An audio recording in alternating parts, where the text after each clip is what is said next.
All right, here we are. I'm not gonna lie. I'm kind of upset. I'm also gonna do this real quick. There we go.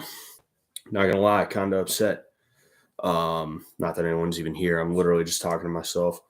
Um, Hold on. There we go. Kind of upset because you see this behind me, right? You see the desktop, right? I wanted to try and stream on there, but I could not for the life of me figure out like how to get it to work. Basically, I have a camera that I've been using to record, and it has functionality to be used as a webcam. Excuse me, but it just I could not get it figured out for the life of me. So I'm streaming on my like 4 or 5 year old fucking maybe even older laptop. And yeah, that's why like everything's all fucked up. I would have loved to have OBS Streamlabs. I would have loved to have like an actual layout, live chat playing back on screen and things like that. That would have been fantastic. But unfortunately, I could not do that this time. I'm going to get that figured out though, and I will stream in the future. Maybe not fights necessarily, though, who knows? I'm kind of doing streams based around like if I know somebody who's fighting, right? That's why I did Sam's. That's why I did or I'm doing Brandon's, right? And if I had thought of it at the time, I didn't even have a channel at that time, actually. But if I had had a channel at the time, and if I had thought of it, I'm going to go ahead and do that real quick. If I had thought of it, I would have ended up, streaming for Harley's, but silly me. I didn't end up doing that. Anyway, I gotta get this out to the Instagram real quick.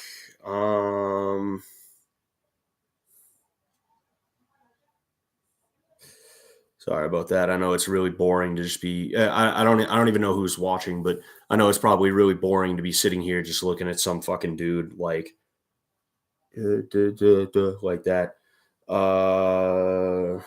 Sorry. I do want to talk about some stuff real quick. Oh shoot, I done goofed. I do want to talk like we can talk about stuff prior to, but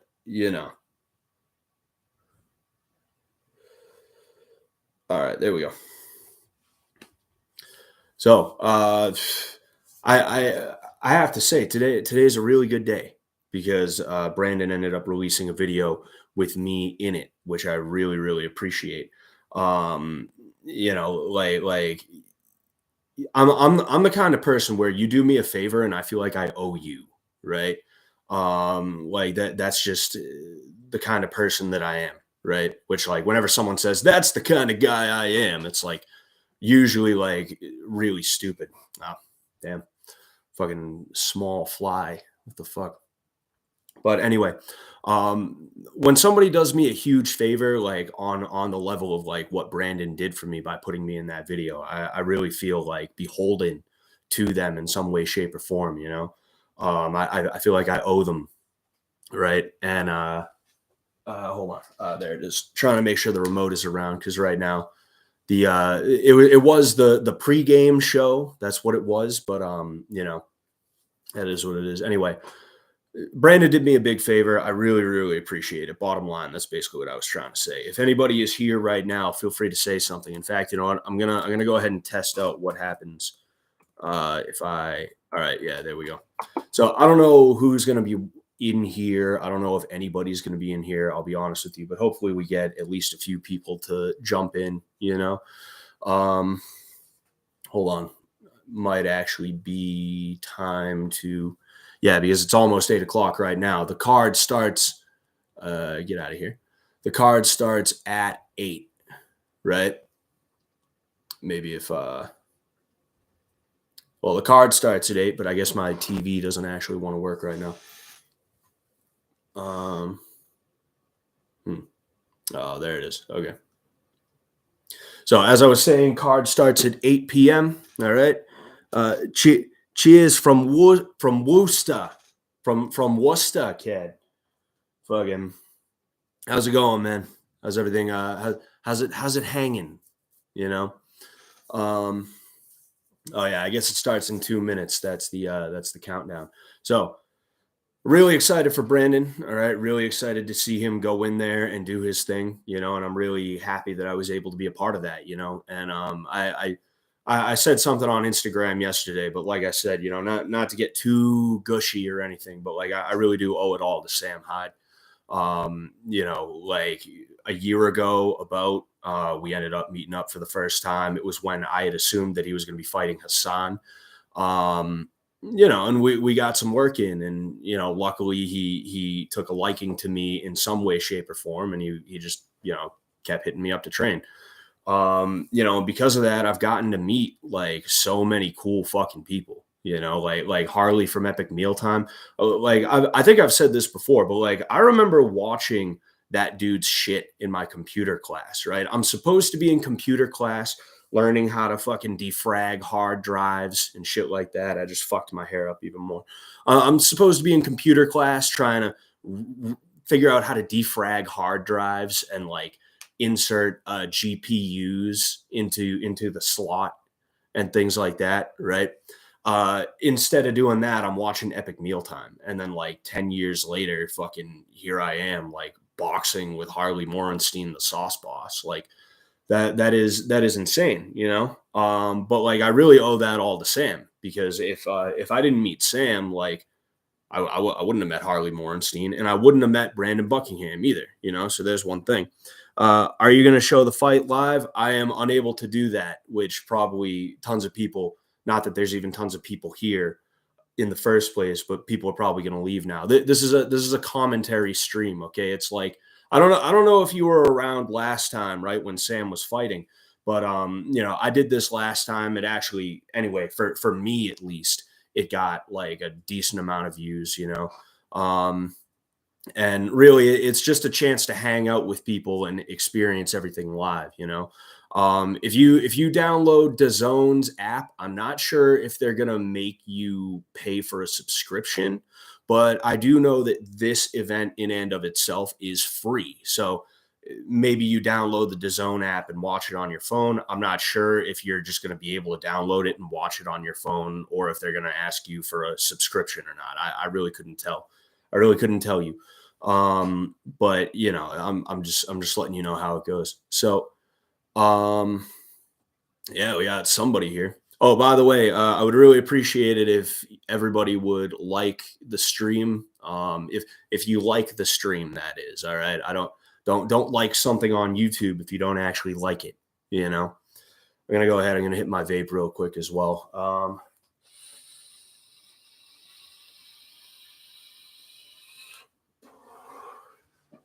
So Brandon, though, this is Brandon's big day.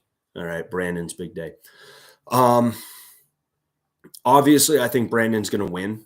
I told him this before, that I really do believe. And in fact, you know what? I'm gonna read the private correspondence from earlier today. All right, where I'm leaking some private messages. All right. Basically, I just asked him how he was doing. He was like, pretty good, like 12 minutes and we're done. And I said, yeah, I don't think you're going to need the 12 minutes. Like, I really don't think Brandon is going to need the full 12 minutes. He is that good. Now, there's flaws, right? But there's going to be flaws with anybody when you take them and try and coach them up for 6 to 8 weeks and then send them out to fight somebody, obviously. That's the thing with me and Sam. Like with Sam, like I said, I met him about a year ago, and we were working all the way up until his fight, right? He didn't know that he was going to have a fight. He just was looking for one, and eventually he ended up getting one. So he had a ton of time on top of all of the experience that he already had, on top of also just being a student of the game, right? Because Sam is a student of the game. That's what gives him the ability to talk about boxing in the way that he does, right? Like I'm losing the plot here. My apologies, but I am I'm confident that Brandon is going to win. That's the bottom line, right? Even with certain flaws that still exist and things like that, I guarantee you, Ice Poseidon is going to have more flaws, right? I don't know if Ice Poseidon's cardio will stand up, right? Because I saw a workout video from Ice, and he did like 15 or so minutes of cardio, and then he got on the pads and he was winded. And I understand that exercise is going to make you tired. However, uh, that's the thing, is that having good cardio, having having a good gas tank, it's not about not getting tired. It's about, when you get tired, how do you recover, right?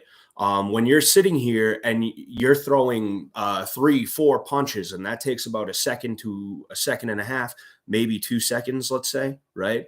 And then you rest for another second before you throw another 3 4 5 punches. uh, how is your body behaving in that 1 second rest period, right? Is it immediately starting to kind of like fill back up? Is the health meter or the stamina meter starting to fill back up immediately after you're done, or are you just fucking tired, right? um do you think they worked him too hard the first couple weeks? um no, not necessarily. You see, here's the thing, right? I was in that video by Brandon, right? I talked about this a second ago. And in that video, he also included him sparring, right? Now, obviously, it is possible to go too hard in sparring, and they probably could have dialed it back just a little bit. All right. However, it's not necessarily how hard they were going that caused the issues with Brandon getting knocked out, right? Did it have something to do with it? I'm not saying no, but what it really was is that Brandon just happened to get hit just right. Okay. If you watch that video back, right, you're going to notice he gets hit right here. Okay. As it was explained to me, there are nerves, right, in this area that will basically act as a shut-off switch, right? In addition to that, he also got hit right on the jaw, right? And that can also activate those nerves, or I guess deactivate those nerves. And this is how it was explained to me, by the way, right? I've heard a couple of different theories as to why and how knockouts occur, right? But he got hit right on the button and then right on the jaw line. And that's two areas where if you get bopped, right, it's going to be bad. All right. And this is exactly why you keep your hands up, but not just keep your hands up, you tuck your chin. All right. Because when your chin is tucked, it's going to be harder to hit you on the button. And when your chin is tucked, your shoulders do provide a little bit more protection. But what's more than that, it's easier for you to get more protection on the side of your head. All right. Also, it points the hardest part of your skull forward. If you had to get punched in the face, you would want to do that, right? Because if somebody hits you right here, there's a good chance they're going to break their hand. And if you want a good example of that, look up Johnny Bedford, brutal Johnny Bedford, in bare knuckle fighting championships, BKFC. Ice sounds like a male Tara Reid and looks like Vincent Gallo's bastard son. Tara Reid is one of those names. Excuse me, geez. Tara Reid is one of those names that I've heard plenty of times, right? But I have no clue who the hell she is. I don't know. She's some kind of like, oh, there's our boy. If you're watching along at home, they just showed our boy.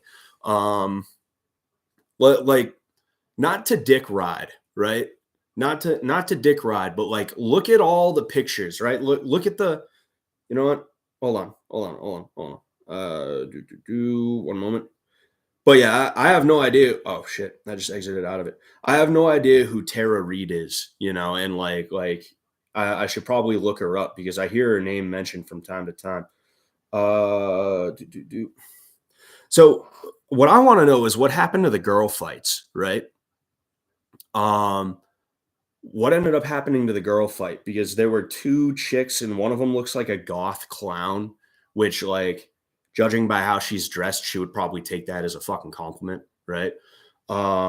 And that's of course how I meant it. It was a compliment, by the way. That was not me throwing shade. No, sir. I don't stand for cyberbullying.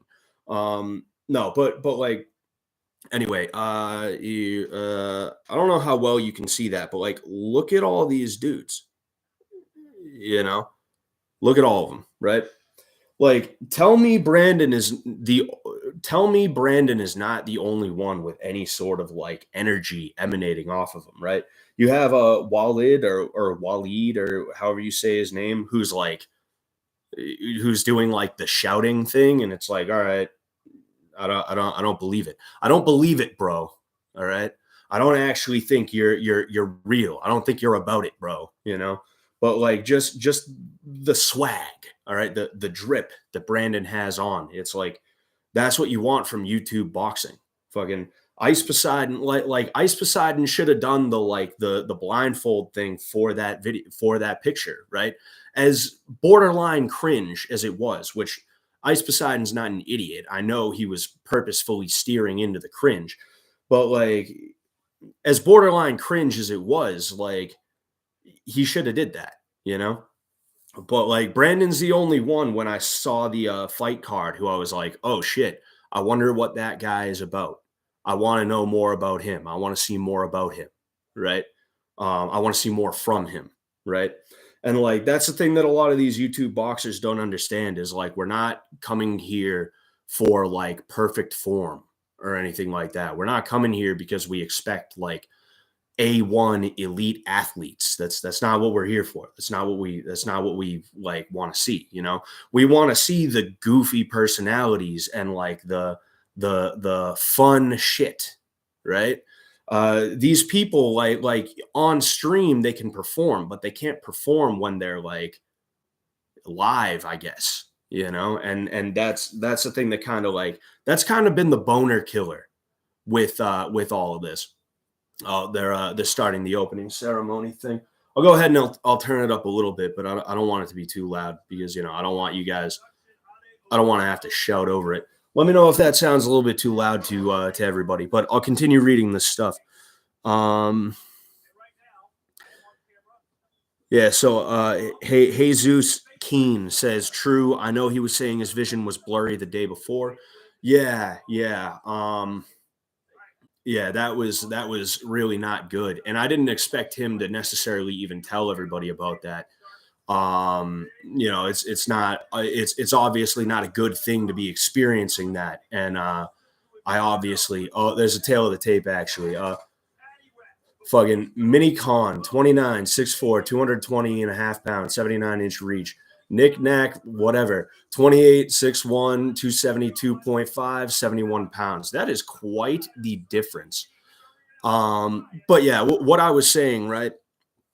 What I was saying was, yeah, concussions are obviously not a good thing, and you don't want to mess around with them, you know. And that's something that I did, if I remember correctly. I should have, even if I didn't. But I'm pretty sure I said, hey, like, take it easy, dude. Like stay relax. And I wasn't saying that being like, yo, dude, you're going too hard. I was saying that meaning like, all right, dude, like we got a bit of a situation on our hands. Like keep an eye on yourself because you don't want to mess around with concussions. And if it comes down to it, like you should probably pull out, right?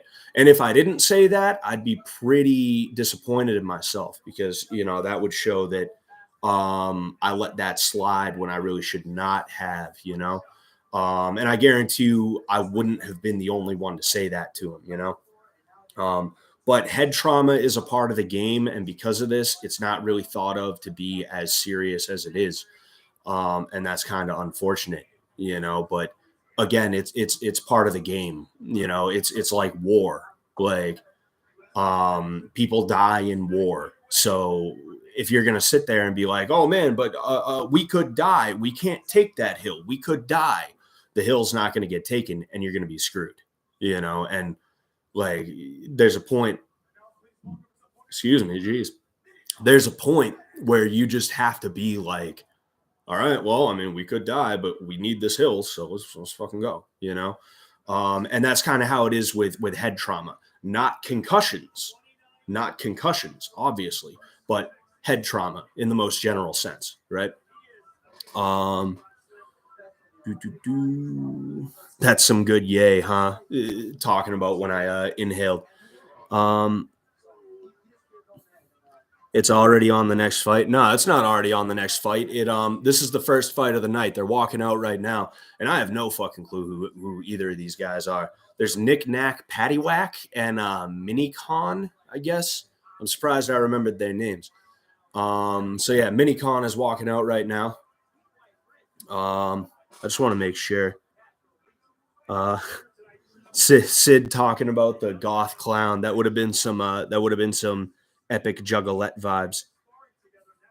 Yeah, I'm wondering. Oh, Cam Doob. Oh, what's going on, dude? How you been? What's it called? He's going to be fighting next after this fight. And it's a heavyweight fight, so we're either probably A, going to see a quick knockout, or B, they're just going to be throwing ham hocks at each other, and it's going to get really ugly and kind of boring really soon.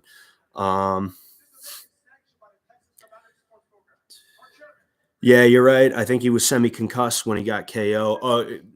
Probably. You know, it was not good. I don't know how much he wants me saying, right? He did say a lot, but like I don't know, like as someone who was right, not literally right there. I wasn't there that day. I've never actually been inside Big Six. When I train anybody, down in Providence, it's usually in the parking lot, Sammy's playpen. Like being someone who was so close to it as it happened, like I do kind of understand how bad it was, and Brandon's his own guy. He makes his own decisions, but it's something that like he needed to be very, very careful with. And because of that, we didn't do any sparring. He stayed completely and totally away from sparring. He took it nice and easy in certain aspects and things like that. Appreciate you giving Brandon tips. Just saw his video that just came out, and dude was going through it. Props to you and Sam for sticking with him. Yeah, training for a fight is, and we'll get going soon. They're facing off right now.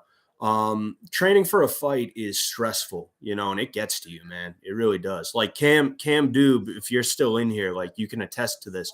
I don't know if you personally have had any fights or if you're getting ready for if you're getting ready to fight or not. But like you're close to dudes in like a really good gym. Like you know all about like how stressful it is.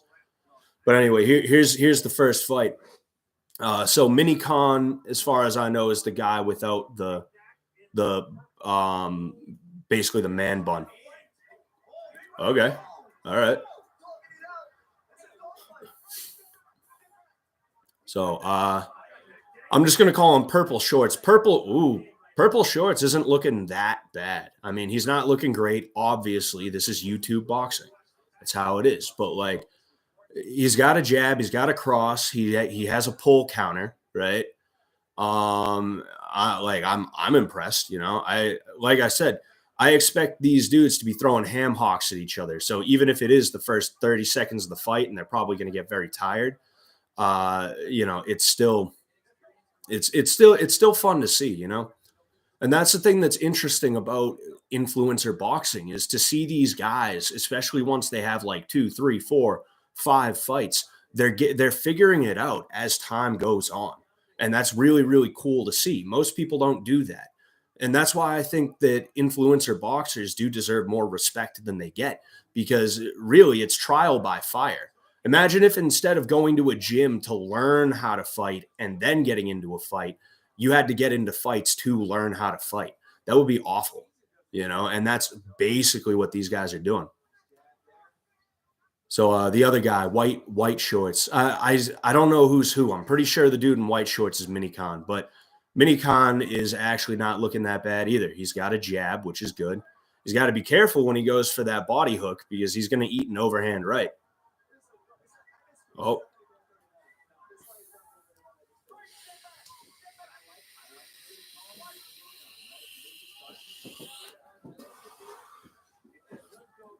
Not gonna lie, I am kind of nervous though.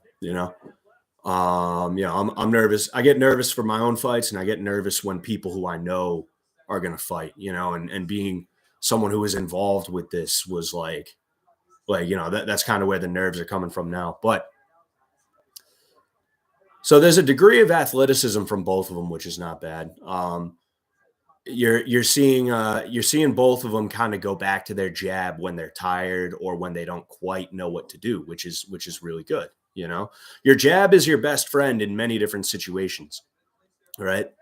They're being smart about it too. They're not trying to fight on the inside. At least the dude in the white shorts is not. Oh, Mini Khan is in the white shorts. Okay, I didn't notice they had the short colors on there, but Mini Khan is being smart for the most part. Where when Nick Knack ends up making his way in, he's trying to tie up, right? That's the good move, especially because Nick Knack, he seems to be trying to work his way in, right? He seems to want to be that far away from him. All right, so we'll go ahead and we'll see. I really don't have much to say about either of them. Both of them had their moments there, and they both don't look horrible. Um,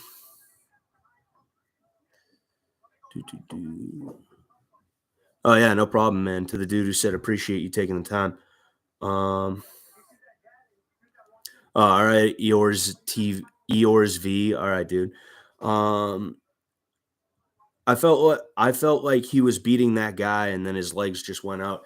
Yeah, that'll happen. I mean, part of it is that he was tired too. Like Brandon, like when you get tired, it's that much easier to get knocked out, right? Because that's when your hands start going from here to here, and your head starts doing that, and you're like trying to keep people away by doing that and things like that. Um, it was partially that he was tired, but really it was mostly that he just got caught in the right spot. Like I said, here and then here. Um, what is your MMA introduction? Um, do you mean like what got me into MMA? Oh, excuse me. Ooh, that was a jab hook. Not bad. That would have been good if it landed from a knick-knack. But yeah, my introduction into MMA was basically I wrestled in high school. I boxed a little bit here and there with my dad, as well as at a gym in my hometown, which is actually where I met Sean Bay. If that's a name you guys remember, he's actually fighting tonight for a championship belt. Um, but yeah, me and Sean Bay, we come from the same area. We met through that gym, but I wasn't taking it serious at all back then. Oh, we got action. Oh man, let's see. Oh man, he's not in too much danger. He's just trying to talking about Nick Knack. Nick Knack wasn't in too much danger. He was just trying to get away, and Minicon was right on top of him. But yeah, I wrestled in high school after that, and then I was in computer class again doing stuff that I wasn't supposed to be, and I ended up finding Pride Fighting Championships, and oh man, he spit his he did that on purpose, dude. That was completely and totally on purpose. Him spitting out his mouth guard like that. He's just trying to bide time. I'm pretty sure the announcers just said that. Um, but yeah, anyway, basically that's what I ended up doing. Um, and from there, I was like, oh, I could do this MMA stuff. I already wrestle. I have a little bit of boxing, and I already wrestle. All right. So Minicon seems to be getting the better of Nick Knack right now, and it's probably Frank. It's probably a tired thing. You can kind of see him breathing a little bit heavy, but I think he's just got a really good poker face. And one thing I will say is that these guys are still staying relatively technically sound, even though that they're tired. Right? You can kind of see. You can like right there, the heavy breathing, right? These guys are tired, but they're keeping technically sound, which is like a really good thing. It's like I was just saying a minute ago, when you get tired, your hands drop, all of a sudden you're throwing punches like that. These guys are still crisp to a degree, which is actually not what I had anticipated. Hmm. Oh man. So Nick Knack, once he gets on the inside, he's good. Instead of getting on the inside and tying up, he's got to get on the inside and turn it into a dogfight. You know, you just got to get in there and just start throwing to the body, right? Get a mini con to lower his hands more than they already are. His hands are kind of low as is, right? And then just go up high, right? Oh, 10 seconds. We're further along than I anticipated in this fight. I'm not gonna lie. Oh man, that's why I wasn't really talking about it too much because I figured it was gonna end any second. Um, when is Brandon fighting? Brandon is the next fight up. He is up next. So there's one more round in this fight. They don't just start the next fight immediately after. You know, there's going to be some kind of build up to the fight, right? Then they're going to have him walk out, and then they'll do their thing. They'll fight. Sam, to my knowledge, is going to be cornering Brandon as well. So you're going to get to see our boy Sammy out there. Douglas MacArthur, what is going on? I just joined. We're waiting on Sam. On Sam, what the fuck? We're waiting on Brandon. We're waiting on Samden. Are all the fights YouTubers, and what constitutes pro fight? I don't think they're all YouTubers. Well, no, they're definitely not all YouTubers because Greg Hardy, a former UFC guy, is on there. And in fact, a dude from my region, Cam, if you're still here, I'm pretty sure he trains at your gym, right? Jorgen. A dude from my region ended up fighting Greg Hardy, and it unfortunately didn't go his way. He ended up breaking his foot, and it just went downhill from there, which is how it goes, you know. But what constitutes a pro fight? I'll be honest with you. Oh, all right, nice overhand. Hold on, I'll tell you after this. I want to see what happens next. So he's being nice, and what's it called? Minicon he's not over pursuing. That's good. I don't know if that's just because he's tired or if he's being good about it. But he's got his back to the corner now, which is not really a good thing. He's got to get out of there if he can. When you hurt somebody and you put them in a corner, it's ridiculous, you know.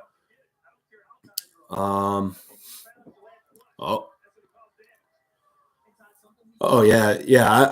I'm wondering who the bigger guy is. I think Nick Knack is the bigger guy, right? Not taller, obviously, but you know, bigger guy.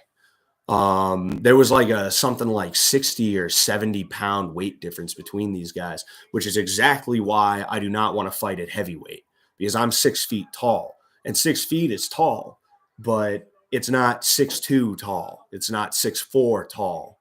You know. It's insane.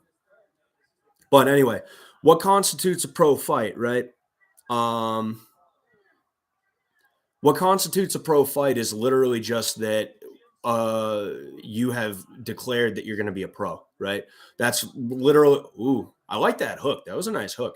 But what constitutes a pro fight is that you have basically declared that you're going to be a pro and you're getting paid for the fight. That's it. There is no like, I don't have to take a test. I don't have to really do much of anything, right? I could print out the form, right? I could have my mailman sign off as somebody who attests to me being like good enough to be a pro, right? I could have my dog sitter do that. I could have fucking my maybe not my child, and I don't have children, by the way, but I could have just about anybody sign off on me being a pro, and the athletic commission will typically grant me a license to fight as a pro, right? I will be allowed to fight as a pro. It's just kind of the libertarian. Ooh, nice right hand. It's just kind of it's kind of like the libertarian, like, hey man, it's your life. You do what you want, you know? Oh, we got a little bit of action. Never mind. They're tying up again. That's really tiring when you're in the bottom of the clinch. The ref really needs to break this up. I don't know what he's letting that go on so long for. You know, there was not only were they in the clinch, but there was literally no action. Oh, excuse me. Dude, it looks like they're grappling. All right, but anyway, yeah, what constitutes a pro fight is that you have said, hey, I want to be a pro fighter. You filled out the paperwork. Maybe you paid the state to classify you as a pro fighter. And then, oh, there's our boy. There's our boys. But maybe you had to grease the right palms, things like that. There is really no difference between amateur and pro that is concrete besides changes in rules. Like in the state of Massachusetts, you're not allowed to throw elbows in amateur MMA, right? You can in amateur Muay Thai, but you need elbow pads on, right? There's no up kicks in amateur MMA. At least the last time I had an amateur MMA fight, which was like 2015, I believe, you weren't allowed to throw up kicks. Like there's small little differences between that and then pros, right? That's really the only concrete difference. Other than that, I guess you could. This is a 4-rounder? I didn't know this was a 4-rounder. Why would they put this as a 4-rounder? It really should be a 3-round fight. Anyway, yeah, you could say that there's a difference in skill level and things like that, right? But not necessarily, because like I said, anyone can go pro. I've seen dudes who go pro just to make money to fight, like not because they're actually trying to be good or anything like that. And because of that, you'll see them train for like 2 whole weeks for a fight. They'll go in there, they'll just get like trounced. They'll try their best, but they'll get trounced. And then, they just take their money and they run, journeyman basically. What gym did you meet Sean Bay at? It's the gym's closed down now, and I don't necessarily know if I want to say the name of the gym. It's one of those things that like I feel like it'd probably just be better to not say. I'm trying to balance telling you guys about me and about my history and stuff like that with trying to remain as anonymous as possible, right? So there's going to be some things, even if it seems weird, I'm going to be like, oh, I don't know, man. I don't know if I want to talk about that. Oh, 1 point for what? Oh man, I missed it. I should have been paying closer attention. I'm wondering what the 1 point was for. Did he spit out his thing again? Did he like knowingly hit the dude in the dick? Did he bite him? And who can let me know? So apparently it's on now, but unfortunately their gas tanks are, you can see, not there completely, I will give it to them, though. They don't look as ugly as some people that I've seen, like some heavyweights that I've seen. Here, that's it. Who's calling it? Well, who's he calling it for? Who won?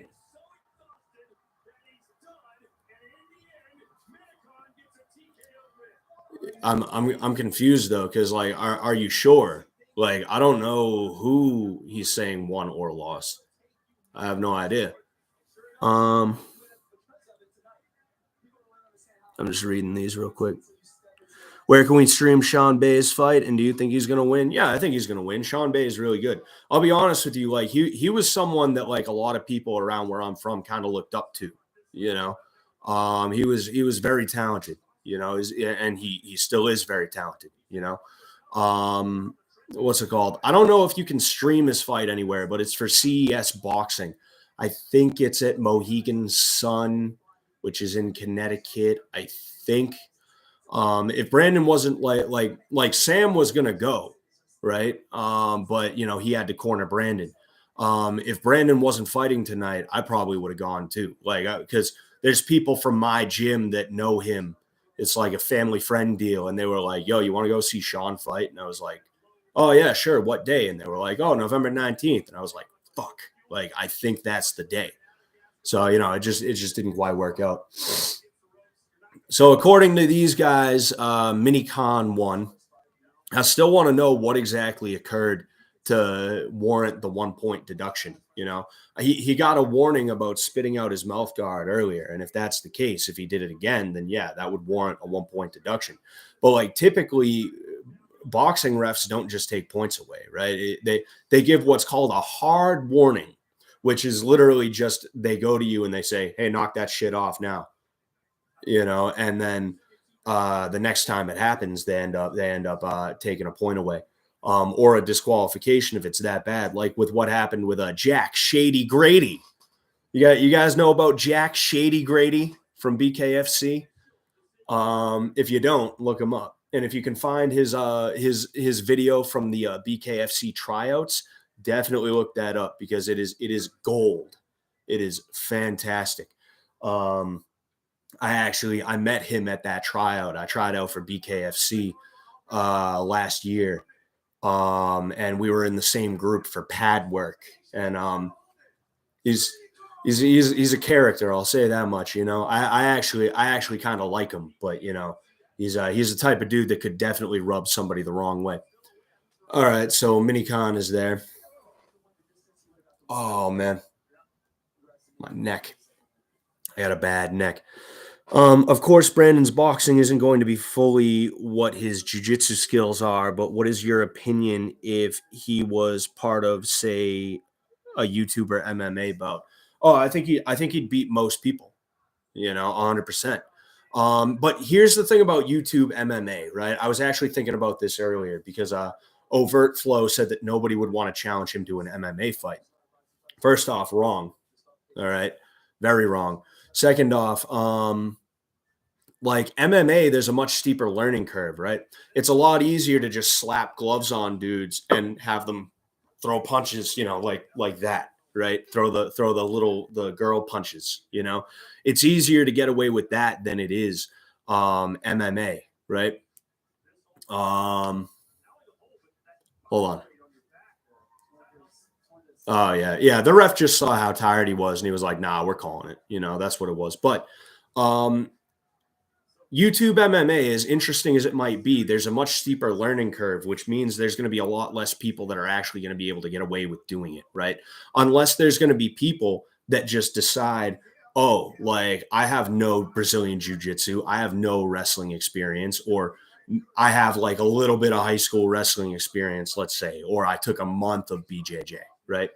Unless there's going to be people like that who go in there and they end up getting trounced, that's not really going to happen, right? You can throw gloves on people and have them throw arm punches at each other, and everything will turn out fine for the most part. But when you add in that third dimension, right? When you add in ground game and things like that, there's a whole new level, right? And the thing is, it's not even just as simple as, oh, yeah, I do Brazilian Jiu Jitsu. It's not even as simple as that. My first fight, I got destroyed because I didn't know the transitions game, right? Or at least I didn't know it as well as I should have. And because of that, I ended up getting taken down. I didn't really practice sprawling from a striking stance, right? So it was easy to take me down. And then when I was on my back, I just got pounded on. And I was hunting for submissions the whole time, but I wasn't finding any. And I was just getting pounded on, right? It was actually like kind of a traumatic experience. I'm not going to lie. I'll be completely honest with you.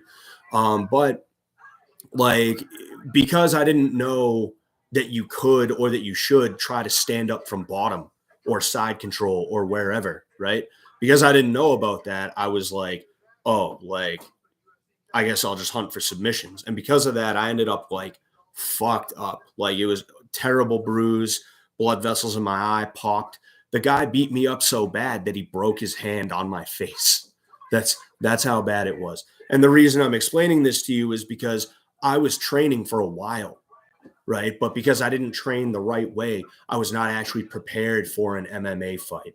So you take these YouTubers, you take yodeling Haley, right? And you put her up against the clown goth chick that I was talking about earlier. And it's not even gonna be an entertaining like bloodbath. It's just gonna be a bloodbath where you feel really, really bad for whoever ends up losing, right? Not to mention the fact that, as I said, a lot of people are just not going to want to do it because it's one thing going into a boxing gym, but when you got to go into a boxing gym and then the next day, or who knows, maybe even the same day, you got to go from boxing to jujitsu, that can be very, very tiring, you know? Um, just looking around. Did Paul and Brandon? Oh, Paul. Paul, yeah, that's fucking Ice Poseidon's name, isn't it? Fucking, I thought you meant Logan or Jake Paul. Did the Paul and Brandon fight happen already? No, it is going to be starting in a minute or two. Um, The boxing arena and Hyde are not his friends. When you get knocked out, you don't keep fighting.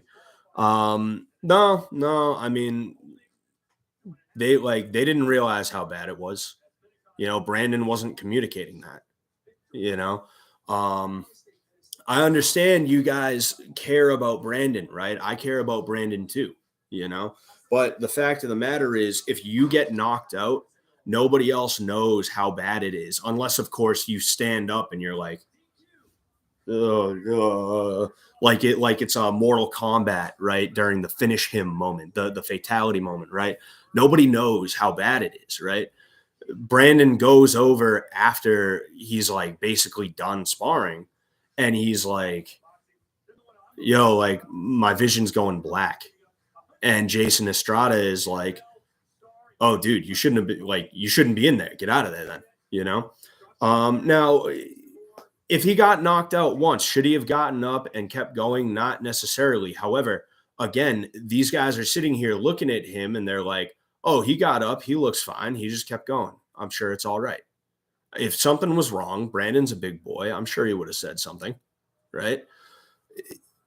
At the end of the day, it really like it's like I said, that libertarian aspect of like fighting where people are just like, hey, dude, like you're a big boy, you're gonna do what you feel like you got to do, and you felt like you could and wanted to get up and keep going. So I mean, I'm not gonna stop you, right? That's just basically what it is. I understand to an outside observer who really doesn't 100% like know, or maybe you're not even necessarily just an outside observer. Maybe you do have some experience. I could understand why you would be like, yo, what the fuck was that? He got knocked out. He shouldn't have got up and kept going. But Jason Estrada didn't tell him to get up and keep going. Brandon got up and kept going. Sam didn't tell him to get up and keep going. He got up and he kept going, and he seemed okay up until the next day. I'm forgetting exactly what the timeline of events here was, but I think the next day, the second day, he was like, yo, like I'm fucked up. And that's when they were like, oh, you're fucked up. All right. Like stop sparring then, Um,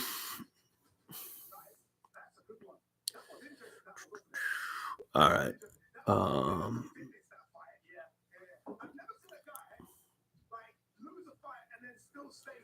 No, I'm not gonna take. Excuse me. I'm not gonna take that chance on streaming it, dude. Sorry, fucking. I just don't want to take the chance because like I've had other YouTube channels, right? And it took me months to get to 100 subscribers, right? And 100 subscribers is fucking nothing, dude. It is nothing. But like it took me about a month to get to like 250 to 300 subs, maybe like two or so, right? And that's with help, right? On a very niche YouTube channel. If my shit, oh, there they are, and Ice is walking out in his hood. Oh shit, I'm digging the Banana Man, the Banana Man robe. But bottom line, I'm not gonna show you the stream because I don't want to take that chance. Because if my channel gets wajiskied, all right, I'm gonna have to start over from the beginning, and I might not have a lot now, but I do want to protect what I got. All right. So if anybody's upset about that, fucking oh well, Yeah, exactly. What Cam Dube said, go buy the stream and show support, Fucking like even if you're not gonna do that, like the, look, buy the stream and show support. All right, 100%. That's what you should be doing.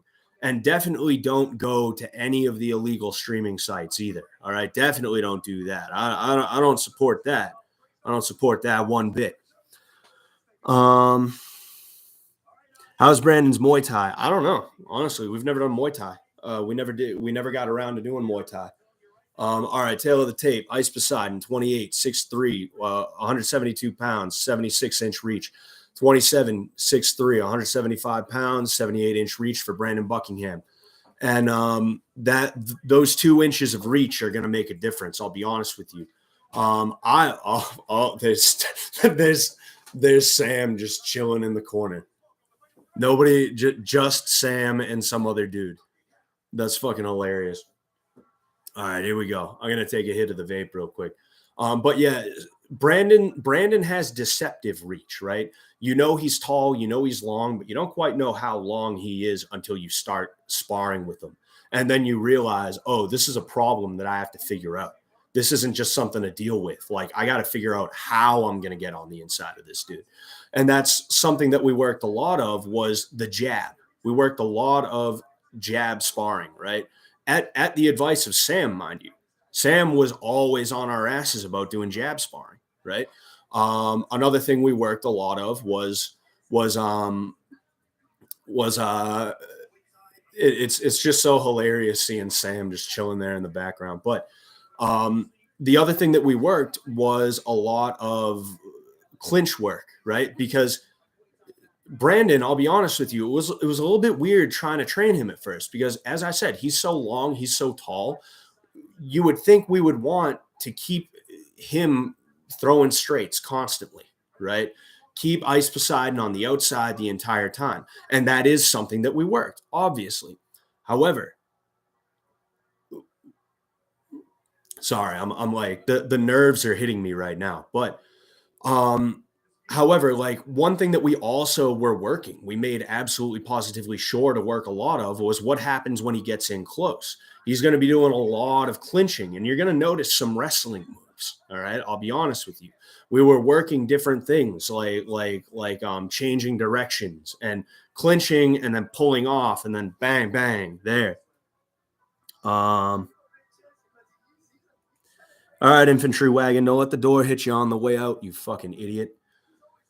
Fucking all right, I'm gonna take a hit of the vape real quick. I don't want to turn my back while they're fucking fighting, and then have another moment with what's his face, fucking whatever it's called, like the last one.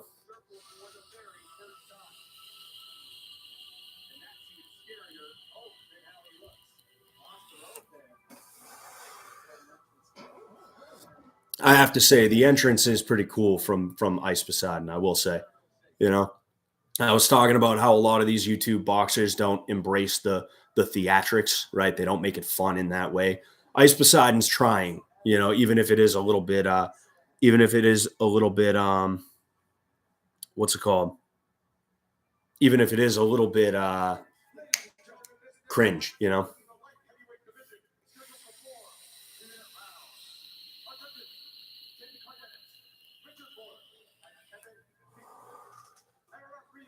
All right, I'll take one more hit. I won't make you guys, you know, watch and listen to me the whole time.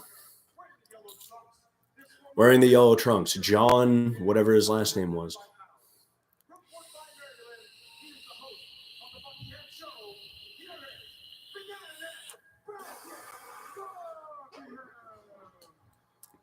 All right.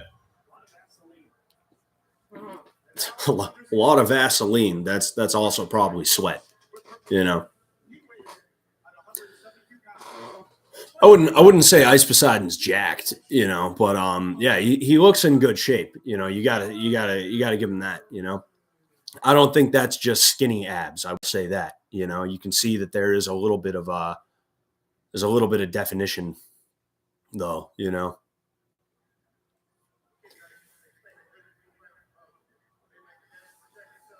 That I don't know why, but I just got hit with visions of chicken boxing from Jackass. That might not even have been Jackass. That might have been like Mad TV's Jackass parody. Anyone else remember that? But anyway, here we go. Let's see it. All right.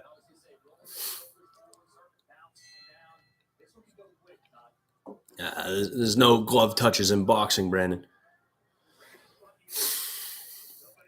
All right. So Ice is flat footed right now, and that's not good, right? His jabs aren't looking bad. Oh shit, he's already going for it. He's already going for it. The way he closed distance was really good. Uh, all right. There we go.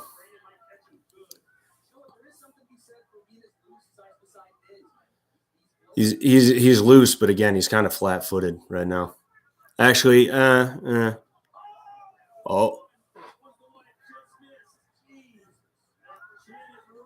man, don't be going for that right away, Brandon. See, we were working on volume striking with him, right? We were working on volume striking, so he shouldn't be throwing uppercuts in that way just yet. Oh, oh, man. Uh.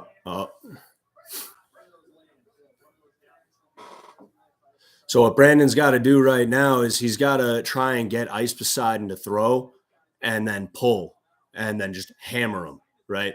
That's one option he has. The other option is when he gets in close, really make sure that he's going to punish Ice Poseidon. Oh, man. I will say that Ice Poseidon really doesn't like that he's getting touched up, though. He doesn't like that he's getting jabbed. I think he hates the jab more than he hates anything else. Oh, there he goes. There he goes. That's it. Oh yeah, yeah. It's going to be over soon. It's going to be over soon. The ref could probably break that up now. The ref could probably put an end to it now. He's not really intelligently defending himself. All right, ref. You can call it. Call it. At least give him a standing 8. Come on, ref. What the fuck is your problem, dude? Fuck you, man. Yeah. Fucking thanks, dickhead. Fucking fuckhead trying to get Ice Poseidon killed. Fucking. I'm really happy about that, though. Obviously, you know, I just didn't want to see Ice Poseidon get hurt. Fucking, that was really good. That was really good. You know, I'm really happy about that. Fucking, it feels good to it feels good to see that. I'm not the kind of guy who like does a backflip and then like freaks the fuck out and is like that's not me. That's not my thing, right? But like I'm really happy to. I'm just like I'm proud. I'm proud of him. You know, really good fucking job, Brandon. For real. You know, you deserve that. I saw how hard you fucking worked. You know, like there's no way around it. You know, and it's like I said to him earlier. I don't think he's gonna need 12 minutes. He didn't even need 3. You know, I think it really was a foregone conclusion. You know, Ice Poseidon though he put up a better fight than I expected. You know, and he's got nothing to be ashamed of. You know. It doesn't feel good to lose, right? When I lose a fight, and I'll be honest with you, I've lost most of the fights that I've had. If you watched that video earlier, the kickboxing match that I had, that was in Brandon's video, I actually lost that fight because I injured my knee. But like after every fight that I've ever had, I've never felt like bad, really, even if I lost. I'm not happy that I lost, but I just feel really, really happy that I was able to get in there and just let fucking loose, you know? Because even in the gym, you're not allowed to just start hammering the fuck away at people, right? That's not how it works. That's not how you're supposed to do it, right? So to be in an environment, to be in a situation where you're allowed to, and not just allowed to, but encouraged to just let it fucking go. You know, it feels so good. So even if you lose, or at least the way I feel about it, even if I lose, I'm like, yo, that was fucking great, dude. Hell yeah. You know? All right, I'll read some of these. Think it, dream it, do it. Think it, dream it, do it. Think it, dream it, do it. Think it, dream it, do it. I want to yell louder, but I don't want to get a noise complaint. My wife's chilling right over there, so she's just looking at me like, what the fuck? What the fuck is wrong with you? With you? She's not American. Anyway, dude, I'm really. They're definitely doing that on purpose. I don't fucking like brand. They're putting on a show there for sure. Bang. Bang. Nice. Nice. You see, that's that clinch work we were talking about, or I was talking about, right? That's stuff that we learned, you know, and he ended up like that started the fight winning series, you know. That's fantastic, you know. And believe me, like somebody asked me about whether uh I think they asked if Brandon would do good in MMA. Yeah, I do because, like, as I said, we were working clinch work, right? And Brandon has wrestled for so long that like when he grabs you, it's not like being grabbed by somebody else, right? If I grab you, right, me, you'll feel it and you'll be like, oh shit, there's a deliberateness to this guy, right? He knows what he's doing, he knows what he's going for, right? And that can be scary.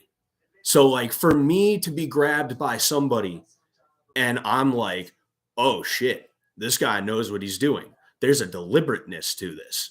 That's like Brandon's really good at fucking grappling. You know, it's really really good. Oh, they didn't give him a they didn't give him a thing a they're giving it to him now. All right,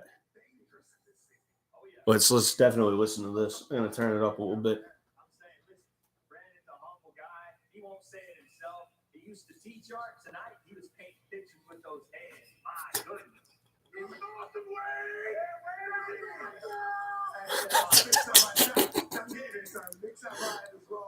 know you've been out about the gypsy side. Sammy's looking good. I'm just here to see Wade. He's my guy. He's kind of my boxing guy. Like everybody has the guy that looks for opinions to make sure, like a lot of people politically, like Hassim. I like Wade for my boxing advice. Like what opinions are good. Okay, oh man. Enough about this good looking man. What about Brandon?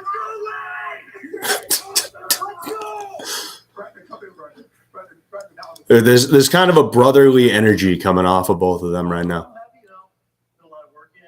Getting punched in the face sucks, so I'm happy to have it over with and get back to making content because I feel like I've invested in channel on the card.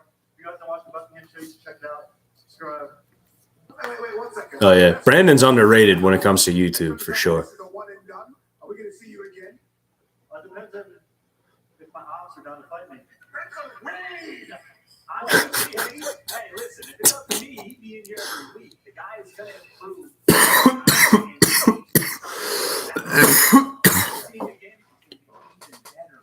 As I said, Brandon, I'm going to let you go now. I said, danger in this arena. Well done, Brandon. My last thing I want to say is, Sneeko, Andrew Callahan. Oh man, here it comes. Suck your dick with AIDS on the dick. Oh shit. Oh shit.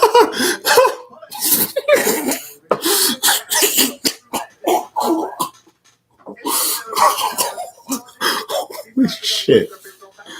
Oh fuck.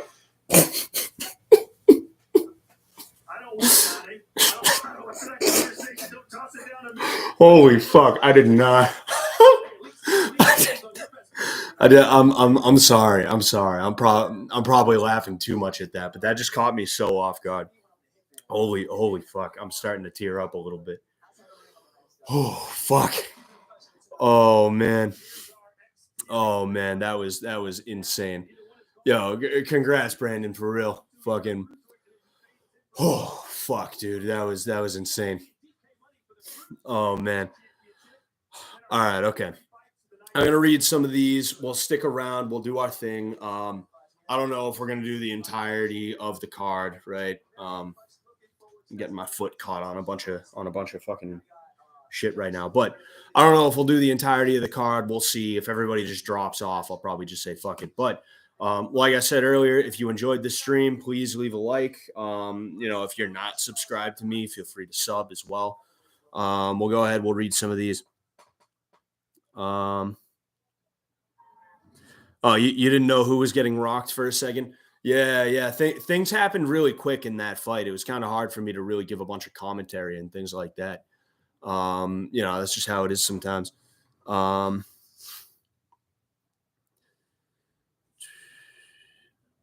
on one sec. Geez, a lot of people came here expecting me to show the fight.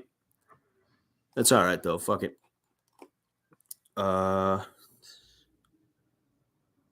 Yeah, the Juggalo Gathering video was really cool. Fucking like Brandon is what YouTube is supposed to be, right? I've been saying this for a little bit.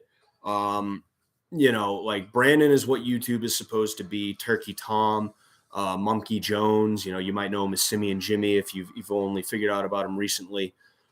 Dudes like that are supposed to be what YouTube is, right? Not like fucking like I don't even hate the Paul brothers. I actually am a fan of like what they do and how they do it, but like not Logan and Jake Paul, not these weird like not these weird like vlog channels where it's just like I'm going to the post office and like because the girl is so pretty, right? Like all these other like a lot of the time it's not even teen girls, it's like 11, 12-year-old girls. They just flock to it and they watch it, as well as like horny like adolescent boys and sometimes even pre-adolescent boys, like like that's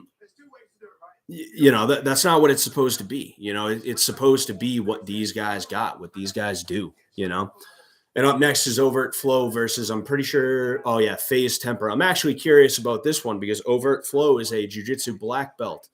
To my understanding, he got it in June of this year, so congratulations to him for sure. Oh yeah, I love Monkey Jones. I found him like it sucked because like I found him, I think he had like 12K subs, right? And then like I spent a couple of months just watching his stuff and like I really, really enjoyed it. And then his channel got taken down. And I was like, what the fuck, dude? Fuck that. Whenever I find a YouTuber, I'm always late to the game. Like Filthy Frank, right?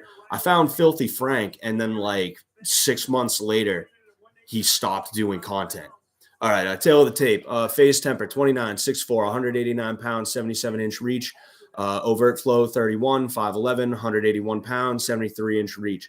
So as I said, Overtflow has a Brazilian Jiu-Jitsu black belt, but that doesn't mean anything unless you're actually able to roll, unless you're able to take somebody down, right? He seems to really lean on having the Brazilian Jiu-Jitsu black belt, and he's always talking about how he's a martial artist and this, that, the other thing. And it's like, yeah, that's nice. But like, I could know everything about cars, but if you asked me to fix an airplane, I wouldn't be able to, and that's kind of what it is. Overtflow is a car guy and he's trying to act like he knows how to fix airplanes. Right. And I don't know, maybe he's been putting in work and maybe he's like really good. Like, I don't know. I legitimately have no idea. Right. And I don't want to sit here and like downplay him as is. It's just that like you see he's wearing his black belt now and it's like, why, bro? What's the point, bro? He's got a black belt and he's got a purple ponytail, and he thinks people don't want to fight him in MMA. It's like, I don't know, dude. Fucking, I know you and Faze Sensei are on the same team, but Faze Sensei has fought MMA before, And if I was big enough to get involved with this, as soon as he said that nobody wants to fight him in MMA, I would have been like, yo, let's find a show and get on it.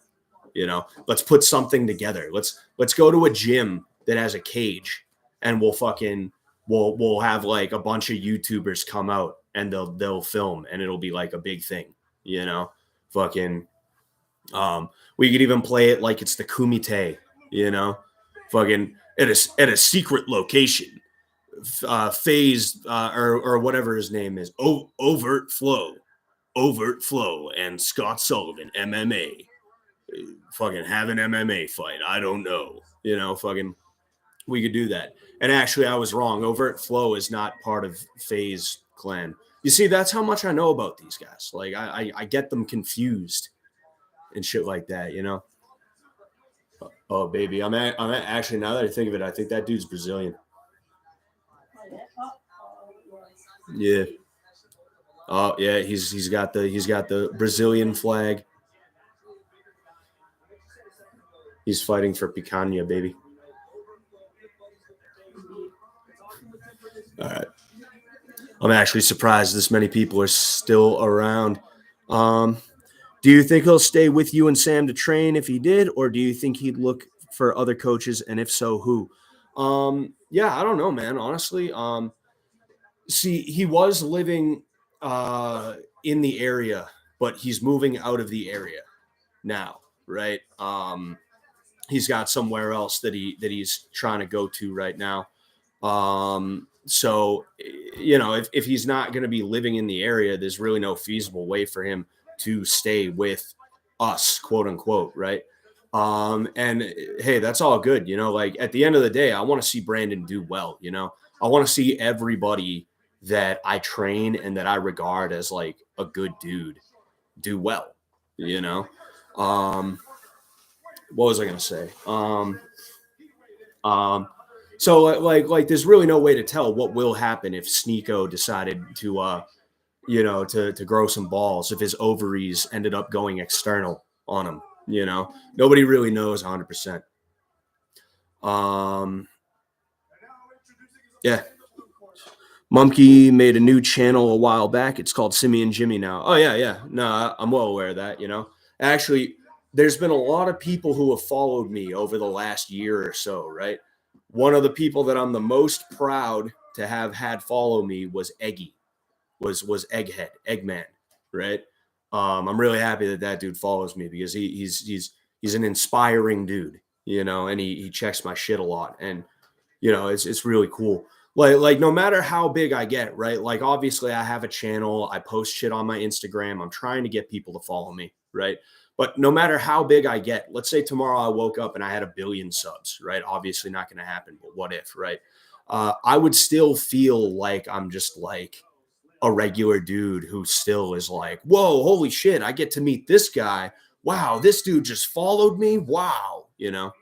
But anyway, let's go ahead and take a look. So Overtflow's hands are very, very far down, not in a good way. His jab is straight. I'll say that. You know, he switches stances and shit like that. Oh, right up the middle. I don't know if he's getting up. I do not know if he's getting up. He does not know what's going on. He doesn't know. He may have never been rocked like that before. Oh man. Mm-hmm. Mm-hmm. Life. Oh, he's gonna get 1,000 pounds of picanha now, baby. Fucking churrasco. My wife's Brazilian. I like to give her shit because of it. But yeah, life comes at you fast. That'll happen. I've been knocked out in a similar fashion before. I actually have a. You probably can't see it, but I have a scar here because of it. That'll happen to you, man. That'll happen to you. You know. I'm not gonna sit here and make fun of him over it. That's stupid. You know. Who won, Ice or Brandon? Ice Poseidon did. Yeah, we're all kind of pissed off about that. Brandon started out by giving himself up completely with every punch, but once they started landing, he got a bit more clean, but still opened his head way too much. Yeah. Mastering the art of head movement as well as protecting your head at all times, that's one of the harder aspects of boxing, right? You know, there's really no easy aspect of boxing to learn, right? But it's definitely one of the harder aspects. And when you have punches flying in at you full speed, that's when it's the hardest, right? Because if you see me doing Len Chen, right, which is like it's kind of sparring, but not really. You're just throwing nice and easy. You don't even have gloves on. You're not making contact with punches, right? It's real easy to sit here and, you know, parry, you know, bridge or parry the cross, hook, right? Real easy to just do that, right? But then when you got gloves on and a dude's really trying to take shots at you, it can be difficult. It can be real fucking difficult, you know? He critiqued himself exactly on that. If you watch his latest video, hands down, chin out, but he keeps leaving an opening for his opponent. I also noticed some of his punches come out awkward. Oh yeah. Excuse me. For real, just cleaning up the positioning and flow, and Brandon will be crazy. Oh yeah, 100%, you know. It's like I said, this YouTube boxing thing, part of the reason it's so interesting to me, right, outside the realm of me being indirectly involved in it, is that it's a bunch of people who have never boxed before. Most people who have never boxed before, right, who are getting it all figured out as time is going on, right? Not like, because if you go to a boxing gym, right, you're going to have a month where you're just working technique. That's it. You're not doing anything. Maybe you're hitting the bag a little bit. You're hitting the pads. You're shadow boxing. You're jumping rope, things like that, right? Then maybe a month or so in, maybe 2 months in, that's when you start sparring, right? That's typically how it's going to happen at a boxing gym. That's not how I do it. The first day anybody comes into my gym and I'm teaching them, they're sparring, right? Because even if you're not technically sound yet, even if you're not perfect, right? I want you to be able to fight, because fighting and being able to box are not necessarily 100% always the same thing, right? Um, you can get away with making certain mistakes if you play to certain strengths that you have, right? If you're very athletic and you naturally have good head movement, right? It's going to be a little bit easier for you to get away with keeping your hands down here up until, you really learn, okay, keep my hands up here, right? Things like that. Excuse me. It can be difficult, but yeah, if he keeps working, it, he's going to be in really, really good shape. And he doesn't seem to want to fight unless, as he said, his ops grow a pair of balls. All right. I don't know if Sneeko is going to grow a pair of balls. Maybe Danny Mullen will want to do MMA. Maybe, possibly. In that case, I would hope that Brandon comes back up, because I got a bunch of shit that I can help him with. And then there was somebody else. I forget who that he mentioned. But it doesn't seem. Oh, see right there. If you're watching at home and you saw that fucking Overtflow overextended, Faze pulled back and then came with a counter left, which is literally, wow, that was good. That was really good. That was actually really good. That's basically what Conor McGregor got Aldo with back when Conor McGregor was like actually scary, not now that he's a cokehead. No way. I could send my wife to fight him and he'd lose. Right, babe? Yeah. Yeah.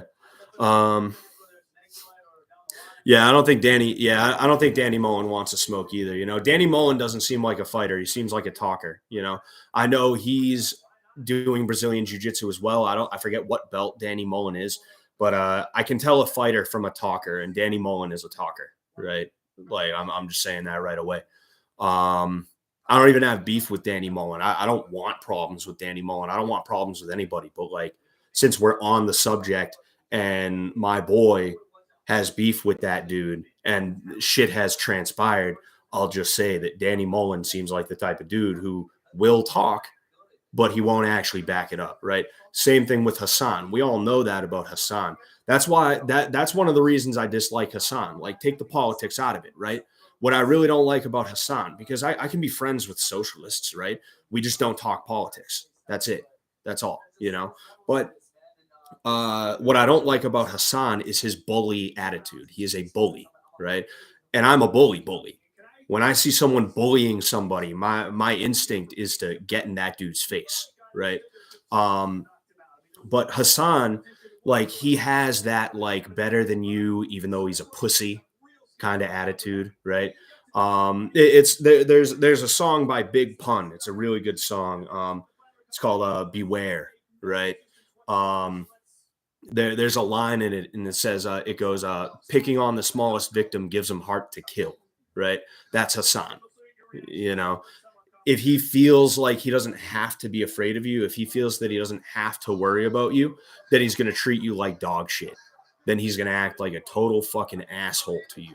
And that is a bitch made move. And I don't like that, which is why when those videos of him bullying that tiny fucking dude came out, right? A dude who just went over and was like, "Hey, Hassan, are you going to fight Sam Hyde?" And Hassan like threw water in his face, from what I understand. That's what I heard. Like, that pissed me off. And that's why, like, I started going after Hassan. Not that even really matters. It's not like actually, no, Hassan did notice me. Hassan did see that I was going after him, because he deleted the comment that I left underneath his post after I saw that shit. It started gaining steam. It got like 20, 30 likes, and fucking all of a sudden it was gone. Fucking when somebody who knows how to fight, when somebody who's not 5'8" comes at him and is like, "Yo, fuck you," all of a sudden it's, I better delete this guy's stuff. I better delete this guy's stuff. He's gonna he's getting, oh man, he's getting a lot of likes. Oh. Like, fuck that, dude. You know, like that wasn't me when I did that. That wasn't me trying to be like an attack dog for Sam. That was me seeing bitch made behavior and being like, yo, fuck this guy. I don't like when people bully people smaller than them, you know? Because me, I'm the kind of guy, like, if I could beat your ass, I know, like, very soon after meeting you, right? Like, you kind of develop that sense where it's like, you know how to size people up, right? That's it's like one of the martial arts superpowers, right? And you're not always right. Sometimes you meet a dude who's like 5'6", but he's a jujitsu black belt. All right. I want to throw that caveat in there. I want to throw that disclaimer in there, right? But like, I'm the kind of person where when I meet someone and I'm like, yeah, I could probably beat this dude's ass, I don't start altering the way that I treat them. I treat them like a human being, right? I treat them like a person because they're a person. Doesn't matter if I could like beat them up. They could probably repair a car better than me. They probably know how to do computer shit better than me. You know, there's tons of things that these people are better than me at. So like, why would I be an asshole, right? Hassan though, he's the type of dude who in his head he's like, oh, I'm a streamer. I have a ton of views. This guy's 5'6" and I'm like 6'2". You know. I could beat this guy up, so I'm gonna throw water at him because he asked me a question politely that I didn't want to fucking answer because it makes me feel like the pussy I am whenever somebody asks me that question, right? Like, and this is shit I would say to his face. Like, it would be like I see him across the room, right? Let's say me and Hassan go to fucking someplace at the same time. It's a McDonald's at like 3 a.m. in like the Midwest or something, right? And Hassan Piker just happens to walk in. It's going to be like across the room, like fucking pussy, and then get up and go over and say it to him, you know? Like, I'm not the type of dude who talks tough. I'm not the type of dude who talks shit. So, like, when I talk about these kinds of things, I don't even care if it makes me look like I'm trying to be a keyboard warrior. Like, that's not what I'm trying to do. It just really, really makes me that upset. It makes me that angry, you know? But yeah, anyway. Brandon Buckingham's competitive spirit showed in the fight. With more training in perfecting technique and sparring experience, he will be good. Oh yeah, I agree 100%. No doubt. Sneeko is super skinny. Yeah, how big is Sneeko? You know, I don't know how big or tall Sneeko is. You know, anybody know? Oh, I guess Danny Mullen is a purple belt, which is weird because like I thought like out of curiosity I looked up video of him doing Brazilian jiu-jitsu and like there was a video from like 10 years ago where he was a purple belt. So I figured by now he would have been a black belt, but you know that's news to me. I'm just looking around. Yeah, Hassan really is so thin-skinned. It's insane, you know. And it's because he knows he got lucky. It's because he knows that his entire life is built on a house of cards. All it's going to take is for him to let one N-word slip. That's it, right? He's not going to have a moment where it's like PewDiePie, where like he loses out on a sponsorship and he YouTube doesn't like him anymore, or in Hassan's case, it's Twitch. Twitch doesn't like him anymore, right? It's not going to be that. His entire audience does that, gone, right? They don't fucking like him anymore, right? The only audience he's going to have is an ironic audience, like with Wings of Redemption, where they just show up to shit on him, you know? And that's what he's going to be. That's what he's going to be. That's what he's going to be resolved to. I think that would be the word. That's what his life is going to be, right? And because he's had it so easy, because he only is famous because his uncle, you know, his big bad uncle is the Young Turks guy, right? Armenian genocide denying dickhead, right? Um, like, and he's some like dickhead streamer who like doesn't do anything all day. He just sits in front of a fucking camera giving hot takes that are like dumb. He thinks they're hot takes. Really, they're fucking like they're ice cold. They're Arctic tier takes, right? And because he says like America deserved tragedies that occurred, and that guy from Texas deserved to have his eye taken out by terror organizations. Like, he thinks he's like edgy. It's like, nah, shut the fuck up, bro. Shut the fuck up. You know, he's not even the one that I hate the most, though. I dislike Vosh even more for obvious reasons. You know, I don't even want to talk about Vosh like that. I'll start saying things that'll get me in trouble. But anyway, yeah, that's a big problem with untrained guys is big egos. They never had a chance to be humble or to be humbled.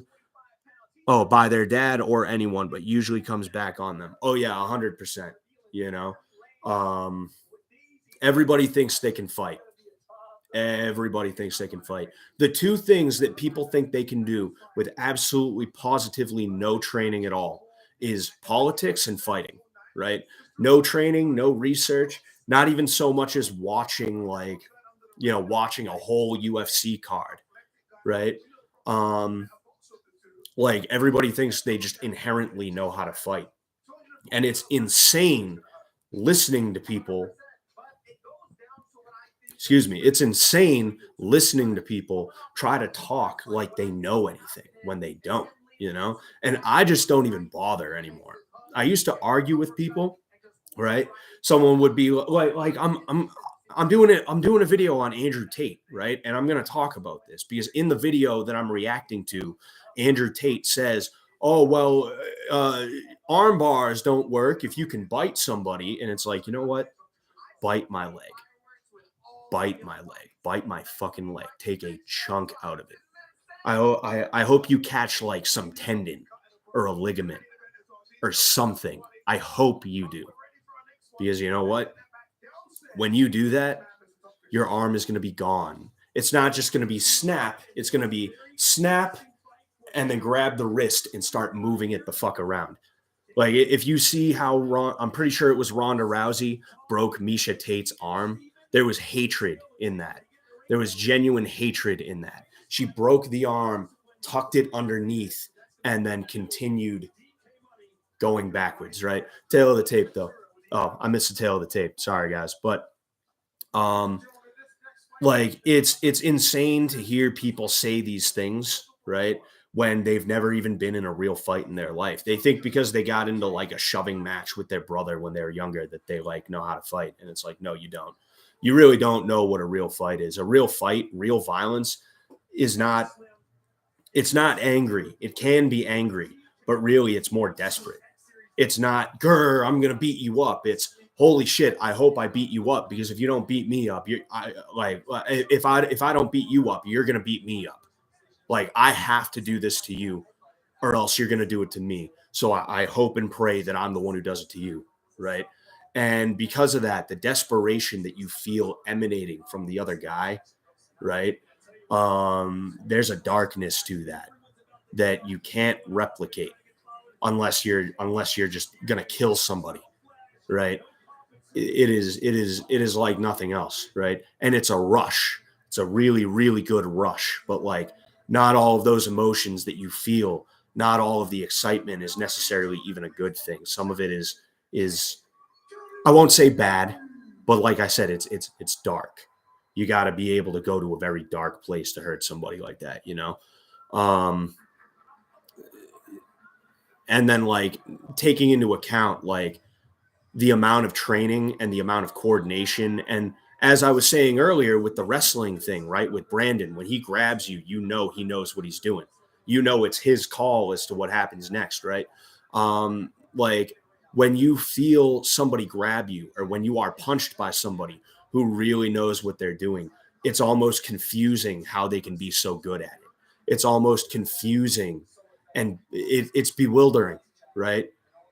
You don't realize that people can hit that hard. You don't realize that you can be hurt that bad, you know, and there's nothing that you can do about it. That's it. Like I said, it's their call. They decide what's happening next, you know. It's insane though, and so many people think that they can fight, but they can't. And if they were put in, if there was like a bully beatdown kind of situation where they were put in there with a real fighter who just goes like half speed, maybe 75% on them, right? They would realize how quickly they have no clue and that they are absolutely positively fucked if they end up in a situation with a dude who's trained. And this is a dude who is trained saying this, right? Sometimes you just meet a dude who's that much better than you. And hopefully it's not in a fight. Hopefully it's just at the gym sparring, right? Hopefully that's the case. For me, it was John Doomsday Howard. You know, it was John Howard. If you don't know about that guy, look him up. He's a UFC vet. I have never seen speed like I have from John Doomsday Howard. It was fucking scary. I'm gonna be real with you. But anyway, next fight's coming up. Like I said, we're here for as long as you guys want to be here. All right. Like I said earlier as well. If you want to go ahead and yeah, if you like this stream, please like the stream. Is Andrew Tate a K1 champagne? He's I think like an IKF. Like, I think it's International Karate Federation or something like that. Like, basically, he's not a champion from a promotion. He's a champion from a sanctioning body, which there is a difference, right? You could have a UFC champion, right? That's a promotional championship, right? It's the highest one you can achieve, but it is still a promotional championship, right? Excuse me. You're not going to have dudes from Bellator fighting for the UFC championship, no matter how good they are. They would have to go over to the UFC to fight for that championship. But when it's a sanctioning body, there is no organization. Everybody fights everybody, no matter what, right? But we're going to go ahead. I'll take a quick hit.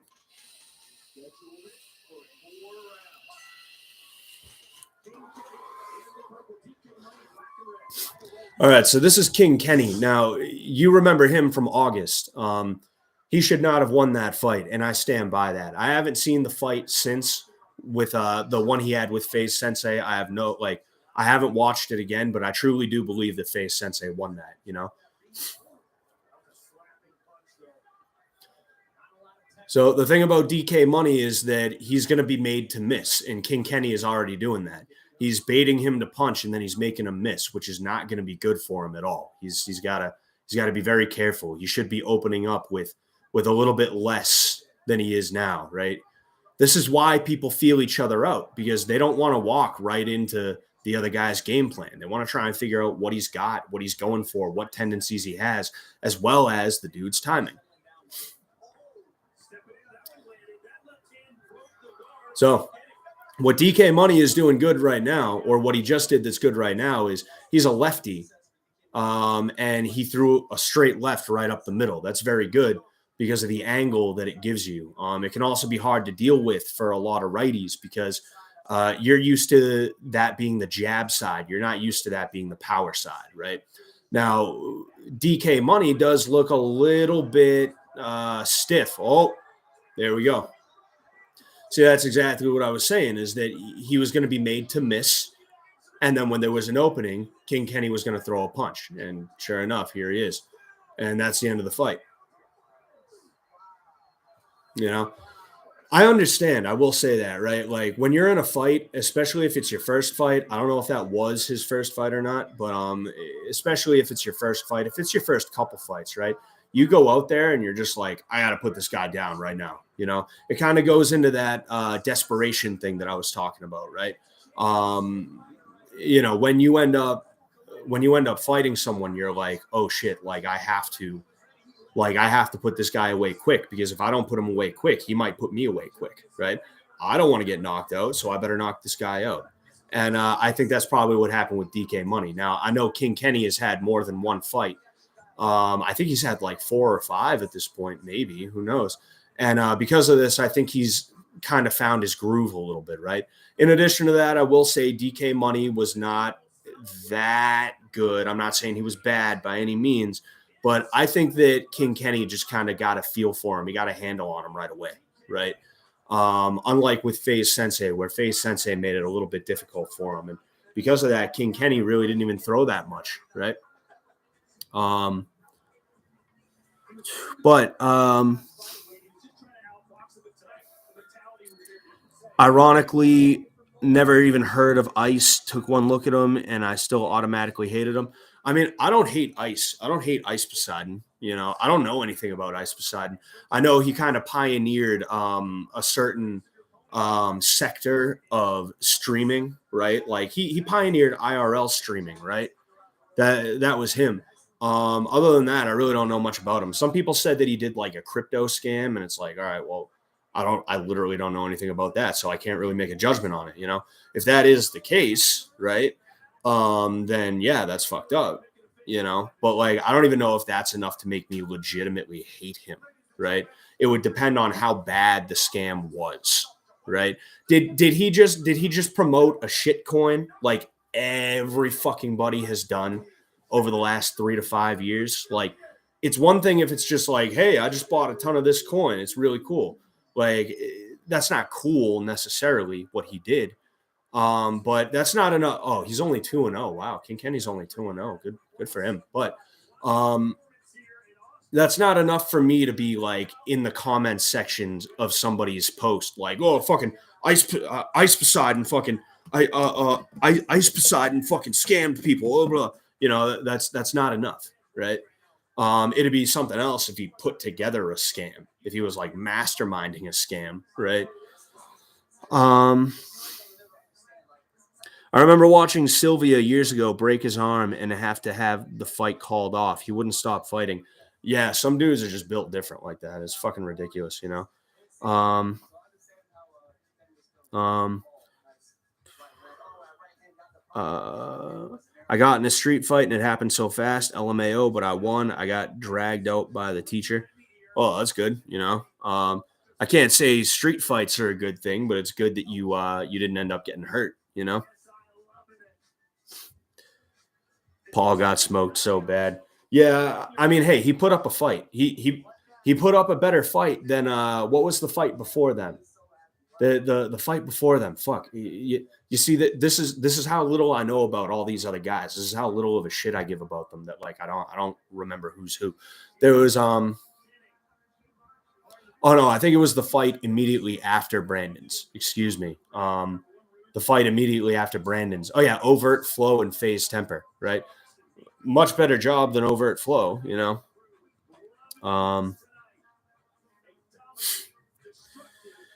Doomsday's KO of Ray Cooper was insane. Yeah, it fucking was. Yeah. Doomsday is one of those guys, right? Where if he just gets you that much, you know, you're fucked. You know, it's insane. $300,000 from his fans, basically pulled a Wyclef. Yeah, I mean, I can't condone that. You know, I definitely cannot condone that. I won't defend it, but it's also like I don't feel that I can be like, oh, fucking Ice Poseidon, oh, fucking dickhead, you know.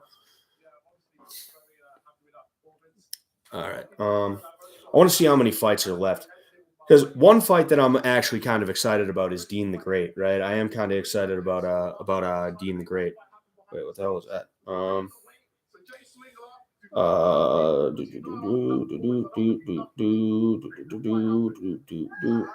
right. So they haven't even posted any of Brandon's shit. I have to fucking I wanted to make a post real quick saying, "Hey, good job." Oh yeah, duh. I'm sitting here like an idiot trying to figure this shit out. Seems like people are dropping off. We'll go ahead and we'll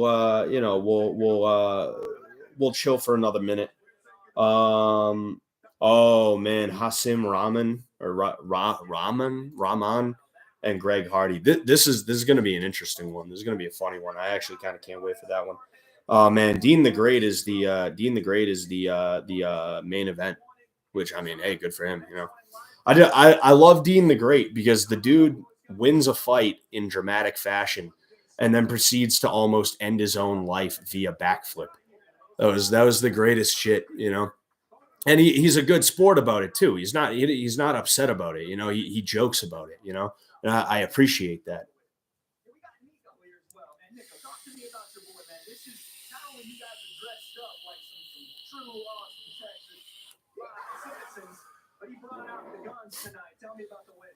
All right. I'm gonna go ahead. I'm gonna send Brandon a fucking congrats, man. That's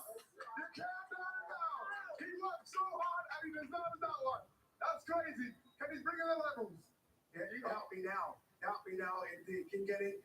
Honestly, take the mouth guard. That's fine. You're not fighting again. Take the mouth guard. Enjoy this one.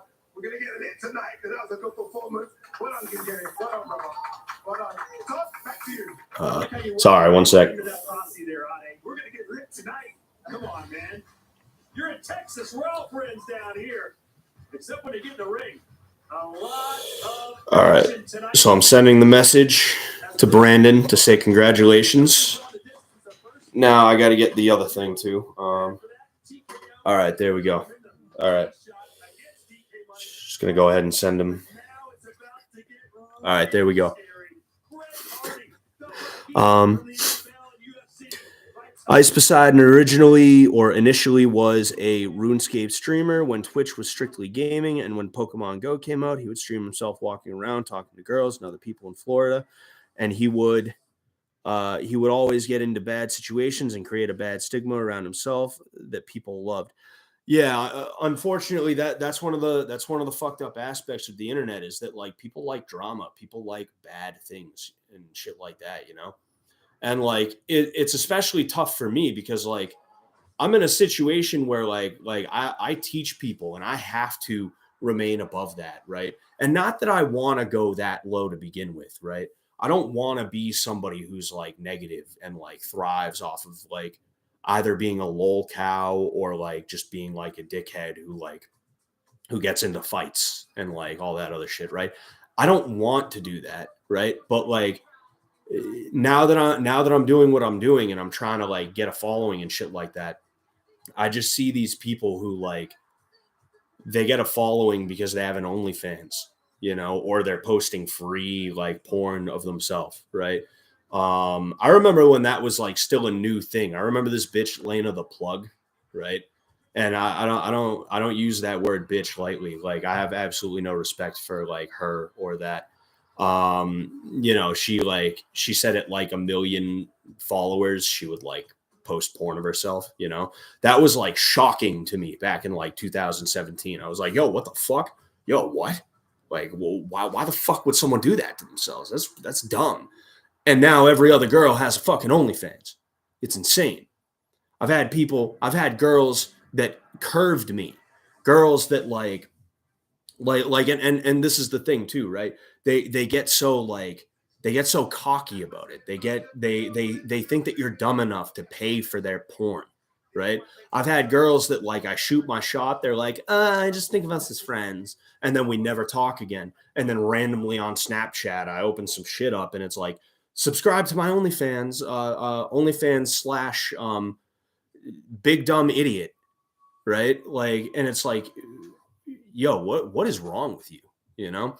And I've had like 2 or 3 women who have done that, right? Who have messaged me and been like, hey, you should sub to my OnlyFans, you know?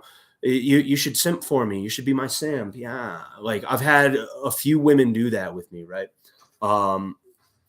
And like whenever I see them, they do OnlyFans for like a month, right?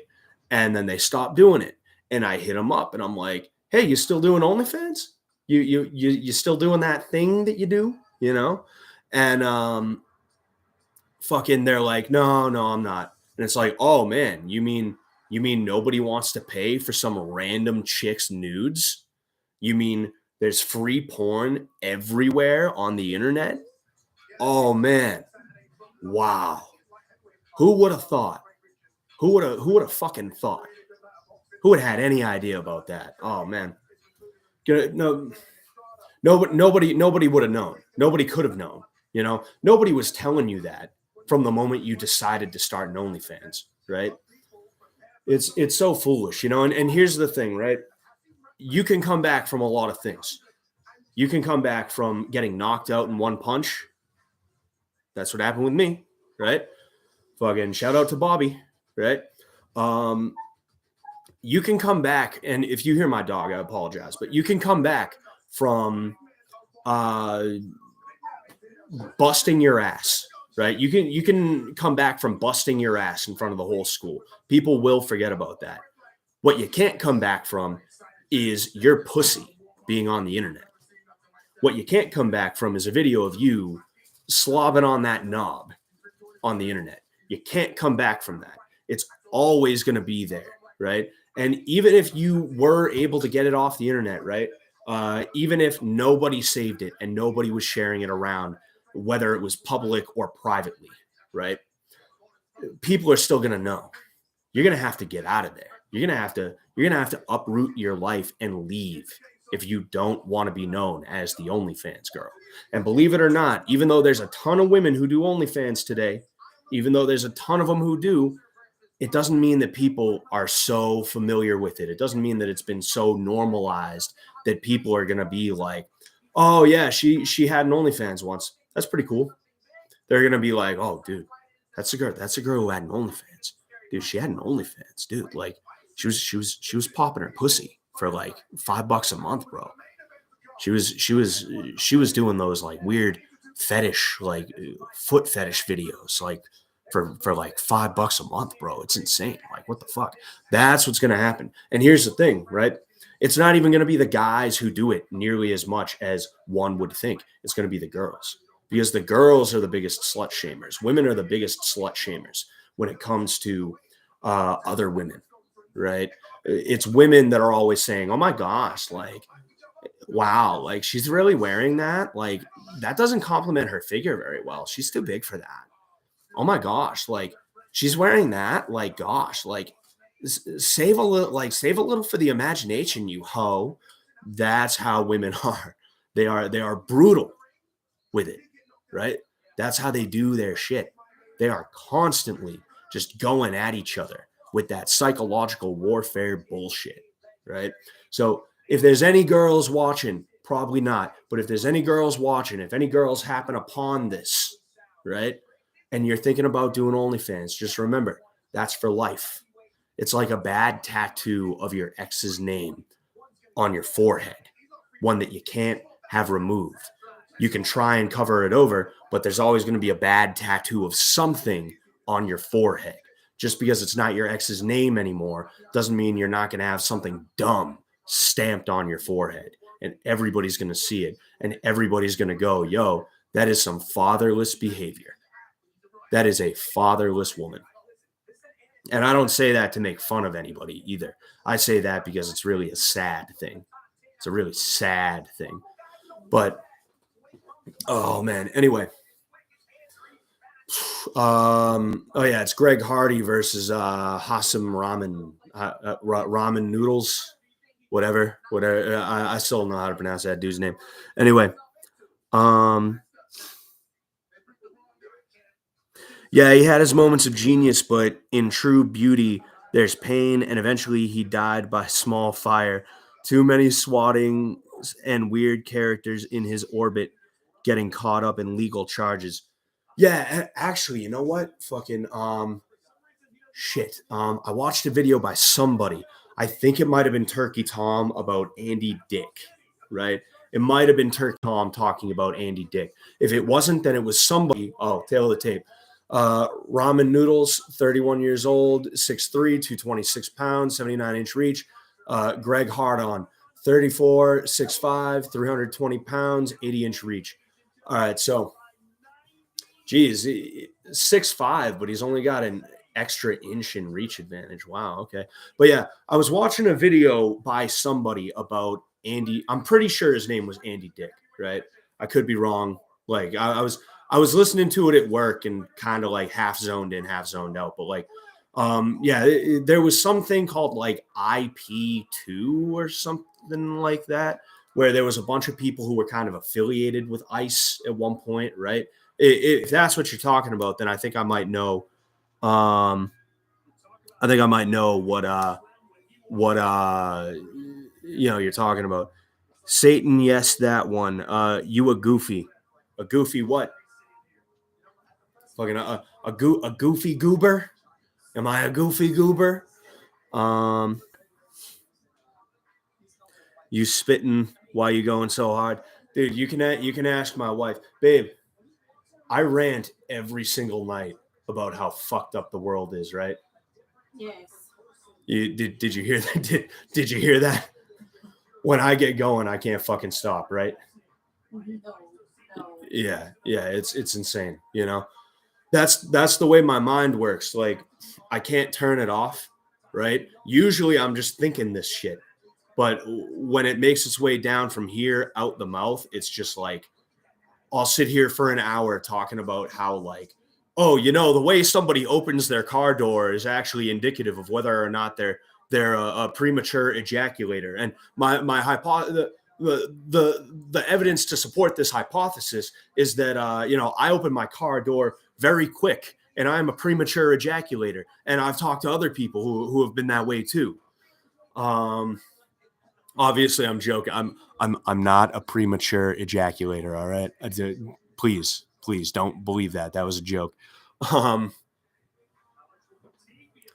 But yeah, unrelated. But Trump's back on Twitter. Yeah, I mean,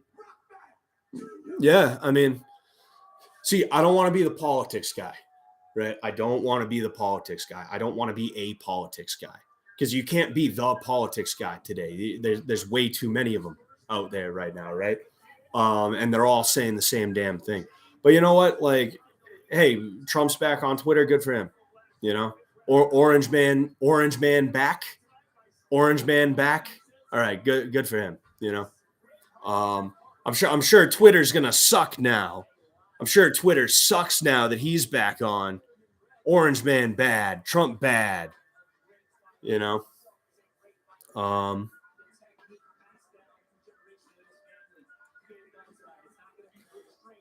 Peace out, Sid. Hope you're able to charge your phone. I'm gonna stick around for at least this one. All right, you know, I'm liking how the stream's going. You know, I'm enjoying it. I would hope you guys are enjoying it. You know, it hasn't dipped down below 10, and that's kind of the benchmark for when I'm gonna cancel it, when I'm gonna call it off and shit like that, right? You know, it is what it is. What was I gonna say? You know, we'll just keep on doing our thing. Bebo, thank you, man. Really appreciate that.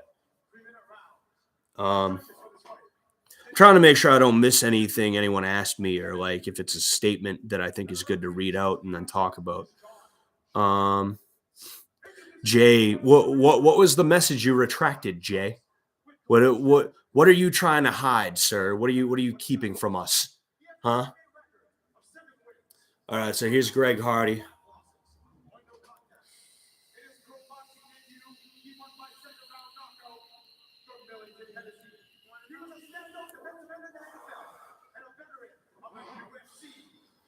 Yeah, I don't like Greg Hardy. You know, from what I understand, he beat his wife or his girlfriend or something like that, right? You know, like when it comes to the inhaler thing, right? Because that was something people were giving him shit about. I don't think it was a good thing, but I can't hate him for it because if nobody told him he wasn't allowed to, then all right, it's fair game, you know. Excuse me, but like, you know, I'm not gonna lie. I want to see him lose because he fought somebody from my area, somebody that I was fortunate enough to get in some work with. You know, when we were both preparing for our fights of ours. And you know, I wanted the guy from my region to win. Obviously, his name's Jorgen De Castro. He actually fought Junior Dos Santos on the more recent side. So yeah, I want to see Greg Hardy lose and just get knocked the fuck out. You know, as revenge. All right, as I have a vendetta against Greg Hardy.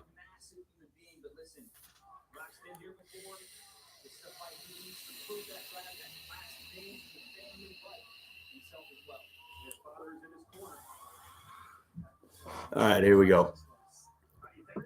So I don't know much about ramen noodles over there. I really don't know much about him. I don't know how good he is. I would assume he's good. You know, I mean, he looks pretty good just right away. You know, the way he parried that jab was good. Parrying a jab is a lot harder than it seems. You know, it's literally easier to just get the fuck out of the way. You know. Got to be careful moving straight back like that, though, especially against someone like Hardy, because he catches you in the corner. He keeps you in the corner. Ooh, I did that. That was a good exchange. These guys are pretty quick for fatties, for fatty weights. And before anyone calls me out for fat shaming, I'm 230 pounds. I'm a big boy, so you know I'm allowed to make those jokes. All right, if you're skinny, you can make those jokes too. All right, you just use the soft A. All right. Nice.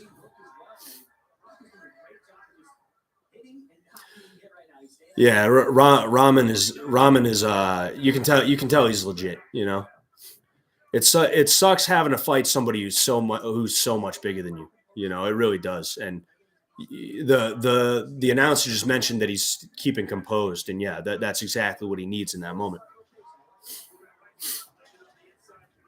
Nice. Dude, that straight left down the middle is a fucking laser beam. Nice. Oh, he wobbled him a little bit. Hardy didn't like that. You know he didn't like that. He's keeping it cool. He's got a poker face on, but the way he moved was New AI dating for all tastes and ages. All right, fucking. You're in timeout. Oh man. See that's the thing about boxing is that and really any form of fighting, like when you throw punches, regardless of whether they land or not, people are gonna think they landed. You know, this even happens with the referee. A lot of the time, the referee, you know, a lot of the times the referee, what the fuck, the judges, excuse me. A lot of the time, the judges don't exactly 100% know what landed and what didn't. And because of this, you'll see sometimes dudes who really didn't win end up getting declared the winner, you know?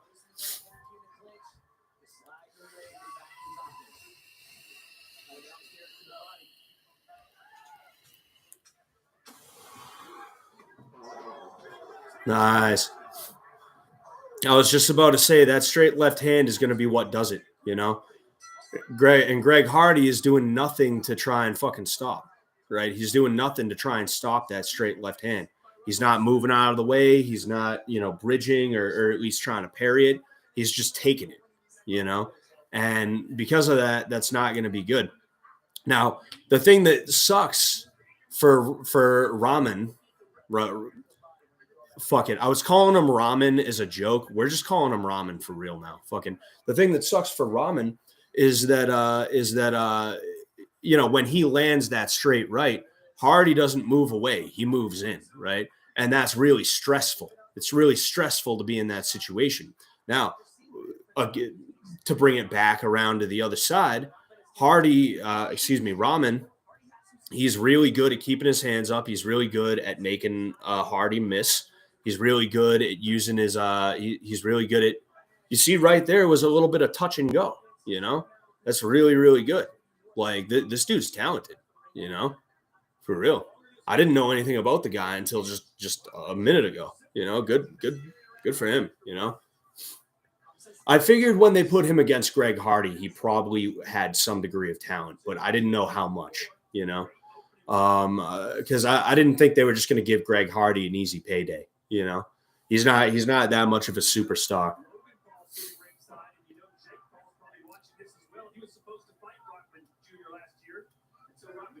Bang. Don't worry. Don't, man. I understand you got hit in the back of the head, but like you sit there and you do this. Like Sam said that's what happened in his fight. Oh man.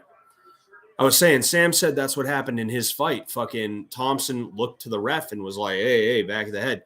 And Sam just immediately pounced on him. That's what happened in one of Sean Bay's fights as well. He went back of the head and you know, his opponent said, hey, back of the head. He was looking at the ref. Sean moved in, threw a fucking cross down the middle, murked him. Oh, man. Wow. Damn. Rahman's got a chin. I'll say that much. He's intelligently defending, and he's trying to make sure that he's got his hands up. Good for him, for real. Hardy's just trying to be a bully, which, I mean, it's working for him right now. That can and will work. So, he's doing what he needs to do. Oh man, you can see it's taking a toll on him now. Talking about Rahman, Hardy's got to be careful though, because he gets tired and he's fucked. Because Rahman he's probably got some pretty good cardio. He's probably using that time right now to recover, right? And Hardy, he's not going to be able to recover the way that Rahman is. You see him lumbering over. He's tired, And the thing is, when you're big, you have cinder blocks for about 30 seconds. You got dynamite for hands for about 30 seconds. But when you get tired, all of a sudden that power kind of goes away a little bit, right? I mean, you're still getting hit by a dude who's like fucking almost 100 pounds heavier than you. Don't get me wrong, but it's not the same. It's just not quite the same.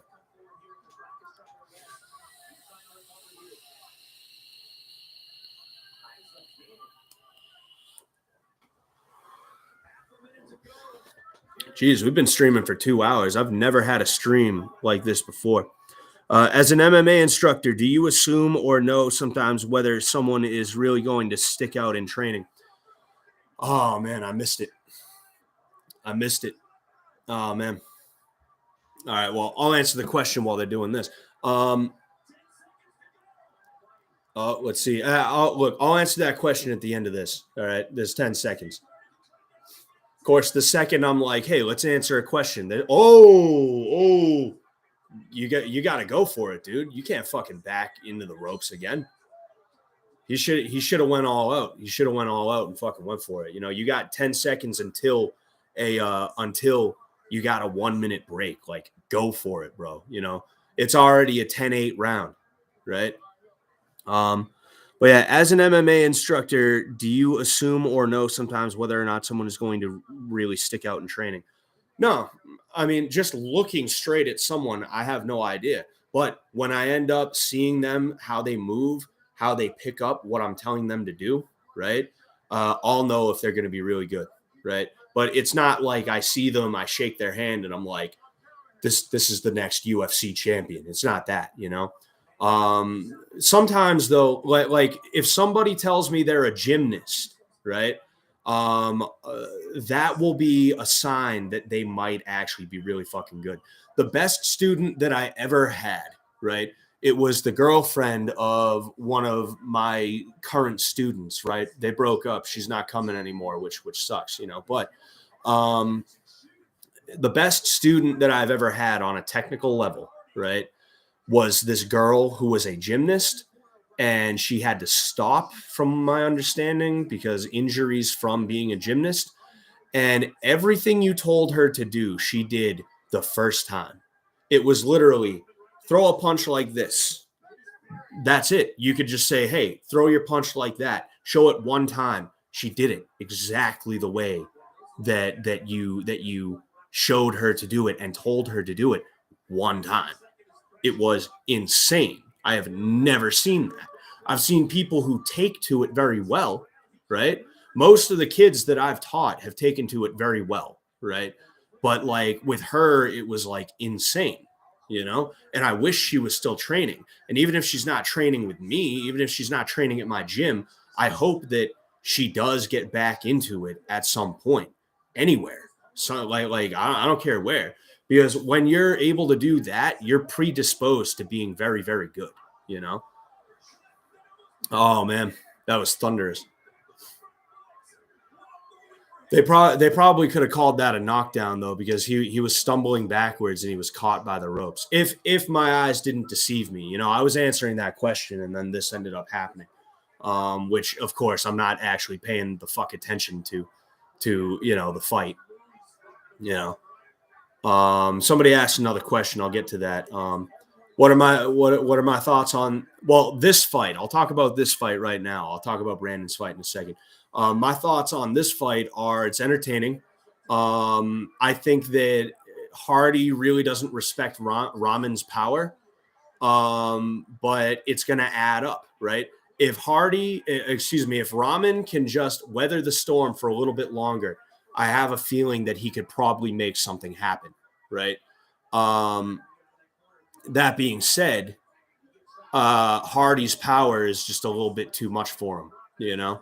As the fight has gone on, it's become more and more of a problem, right? But we'll have to see, you know?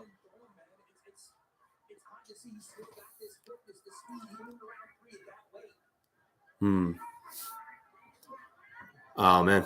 Uh-oh.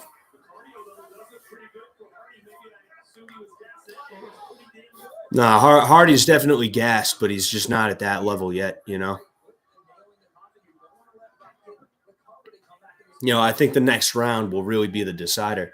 And I don't mean the decider insofar as like, oh, well, who's going to win the fight? I mean, like, if Hardy comes out and he's just gassed, I think Rahman will finish him. If Hardy can keep this up, though, then he's definitely going to win, you know? Maybe not by knockout, but potentially by knockout, you know? It wouldn't surprise me if he won by knockout, but as of right now, I'd say he's probably outpointing Rahman. But anyway, do you know why they are pushing some of these guys so far? Do they have contracts to fight for Misfits or DAZN? I have no clue.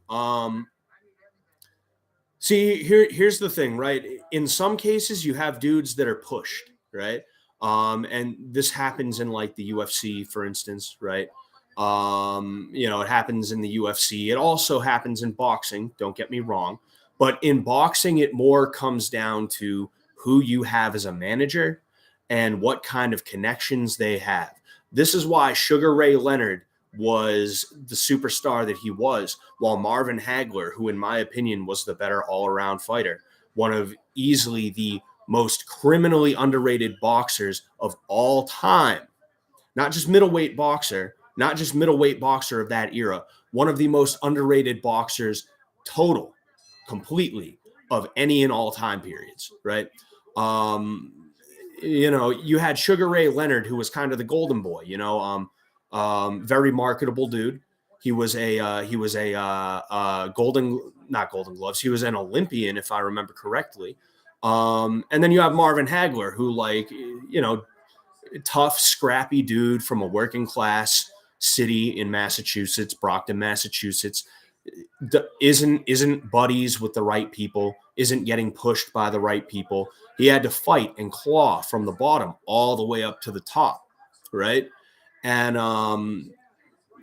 because Sugar Ray Leonard had the connections and he was a pretty boy and all this other shit, both literally as well as in the way that he fights. Wow, Hardy's looking like he's doing a fucking jig. But because Sugar Ray Leonard was all of those things, he got pushed a little bit more. He got the brand deals. He was a little bit more well-known. Whatever boxing media was around at the time, or just the media in general, they were talking about him a little bit more than they were talking about Marvin Hagler, right? Right. That's what you'll see sometimes, right? In the UFC, Dana White will just, Dana White will just take a liking to you and decide, you know what? You're the guy. Congratulate. Hey, Sean O'Malley, how's it going? All right. You're going to be the next big star, right? Dana White will do that sometimes, right? That's just how he is. It doesn't mean that there is no part of it that comes down to, Sean O'Malley being a marketable guy. He is a marketable guy, right?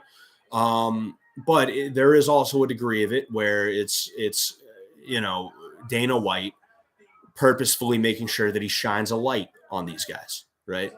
Now, to actually answer your question about, Misfits and DAZN pushing certain guys, what I think it really comes down to is their willingness to be active as well as their willingness to put on a show, You have Slim, right? Slim Albahar, I think his name was. He's a very flashy dude. Therefore, people are going to want to pay attention to him because they're going to want to see what he does next. So they're going to end up pushing him to some degree. I just dropped my phone. And not just that, but he has multiple fights underneath his belt, right? That's really what it comes down to. It's not that they like Slim as a person. It's that Slim checks the right boxes and he's around, he's available. So they're going to push him, right? Just one example, right? Sam Hyde, right? The Candyman, the Irish Candyman, very marketable guy. They could easily market him as a heel character, right? They could make him so huge in terms of boxing, right? But he doesn't want to box again unless it's Hassan Piker or maybe Anthony Fantano, right? Unless it's one of those two guys, somebody who he has a legitimate disdain for to some degree, right? Oh boy, Greg Hardy doing fucking. Oh boy. All right, Greg, calm down, calm down. I do love that Shannon Briggs is with him though. That's hilarious. That's so fucking great. I love Shannon Briggs. Just such a likable dude. Um, but yeah, like they could make Sam into like a boxing superstar, right? But Sam doesn't want to fight. Sam only wants to fight if it's the right guy. So they can't make him into a superstar unless he's got a fight coming up, right? They can't make him into the ultimate heel unless he's going to actually show up and be a heel, right? I guarantee you, if Hassan said yes, if Anthony Fantano said yes, if there was some guy that Sam was like, all right, I guess we'll take this fight. We'll take this fight. Right? I guarantee you they would push him hard, right? They would be stupid not to because he was one of the highlights of the inaugural Misfits card. He potentially was the highlight of the Misfits card, right?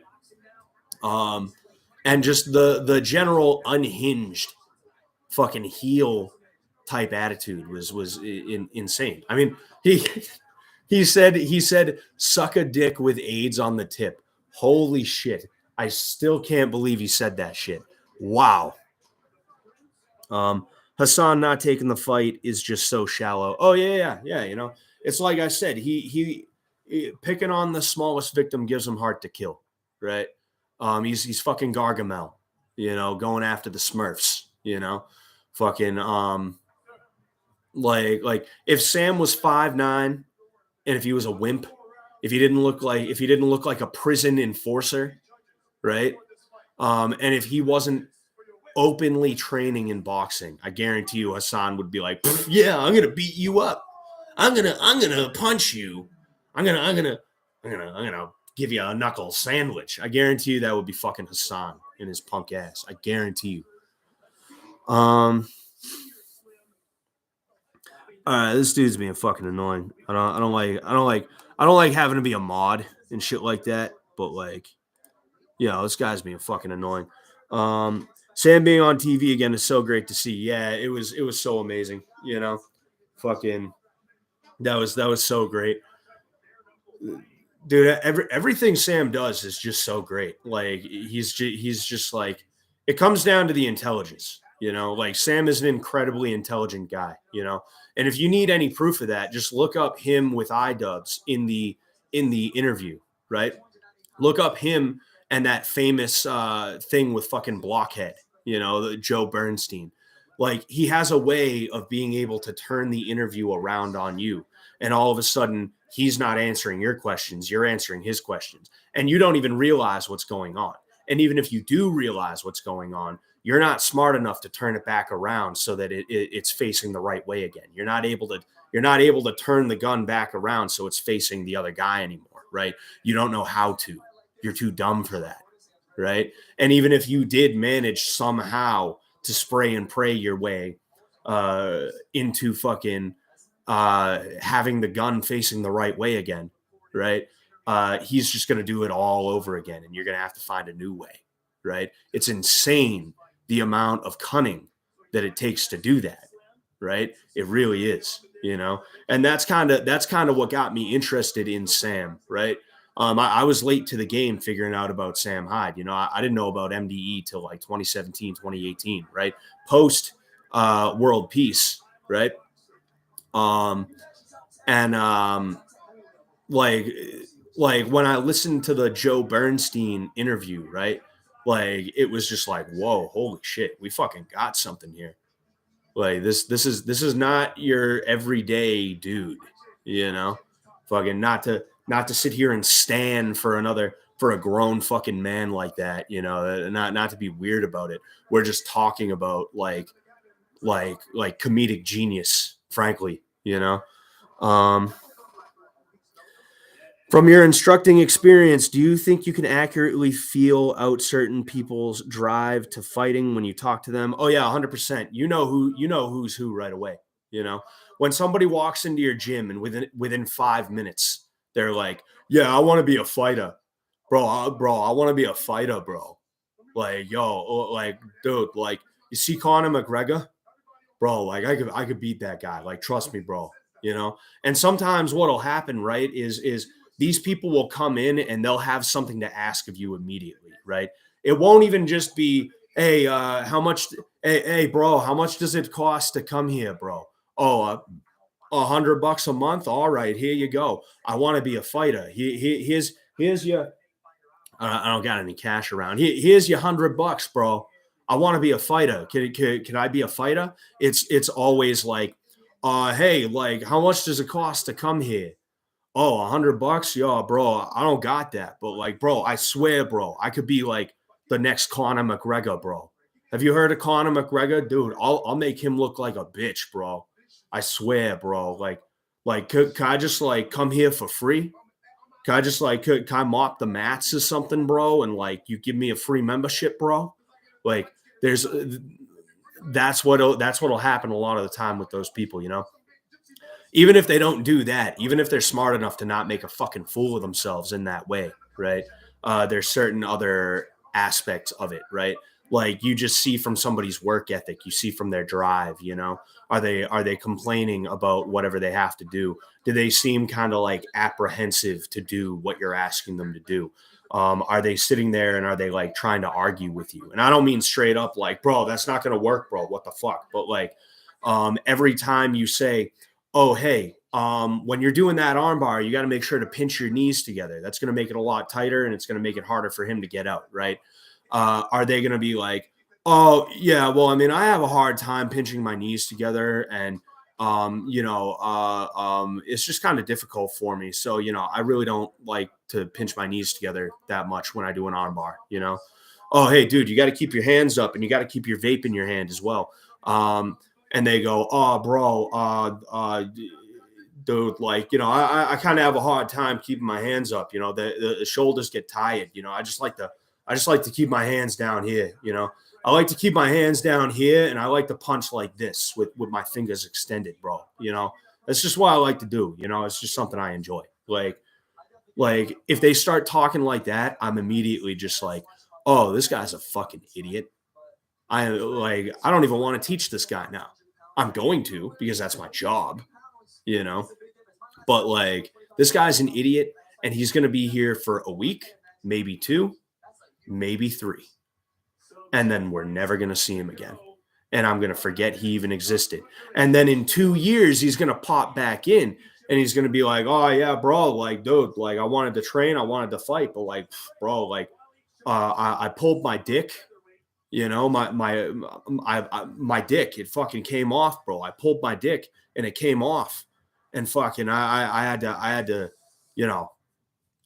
let that heal, and then I forgot to tie my shoe, so I had to tie that thing for 2 fucking years, and now I'm back and I'm ready to fight, and then they do the same damn thing again. They're there for 2, maybe 3 weeks, and then they're fucking gone. They're gonzo. They skedaddle. They are out of there. Um, this dude Hardy is so extra. Yeah, yeah. I think it comes from a lot of people not liking him. I think because that's the thing when people don't like you, right? There's almost a certain relief that you feel when you know that most people don't like you and they want to see you fail, right? Because when people want to see you fail, you don't have to try and vie for their approval because they're never going to fucking approve of you. They want to see you fail. So like, you win a fight, you start doing a fucking jig. Greg McHardy over there. Actually, I think Hardy is an Irish last name, if I'm not mistaken. I could be mistaken, So the Mick isn't even necessary. Oh man. Yeah, I already texted Brandon. I'm gonna go ahead. I'm gonna share some shit in a minute, but right now I'm just doing my thing. All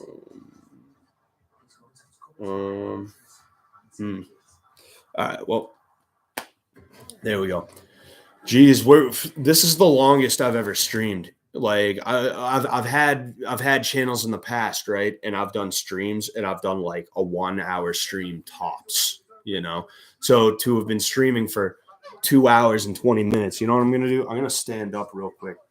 You guys can take a look at my dick real quick. No, obviously not. I'm standing up real quick because I actually have an irrational fear of blood clots in my legs, and that's what happens if you don't stand up.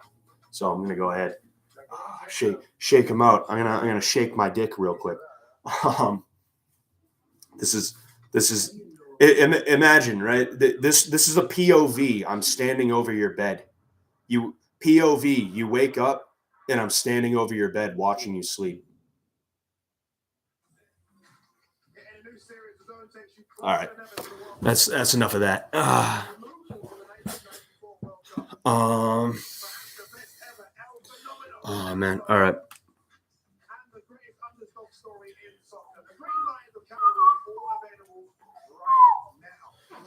Oh fuck! All right, it's dropping to under 10. I think my dick scared everybody away.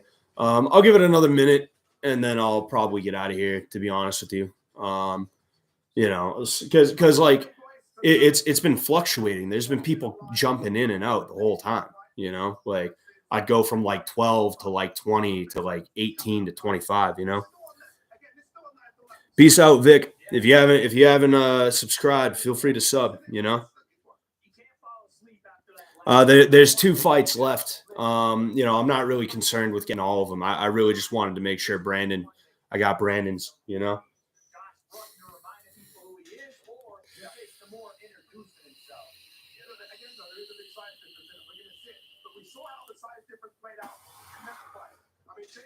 Not gonna lie, I do kind of like those belts. They're a little bit different from the typical belts that you'll see. There's no gold on them. Just pure pure white metal. I don't know if that's the term for it. White metal, but yeah.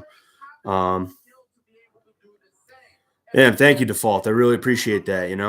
I'm going to be doing more streams, and I'm going to be doing tons of different kinds of videos and shit like that. The video I'm working on right now is a response to Andrew Tate's comments on Brazilian Jiu-Jitsu, and how much of a fucking top dumbass he is.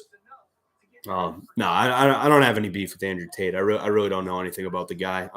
I know he's like a red pill YouTuber. He's speaking truth to power. Telling it like it is. And I have nothing against that. I mean, like I've spent this stream, going off on random tangents and shit like that myself. I'm sure there's things we could probably get along over.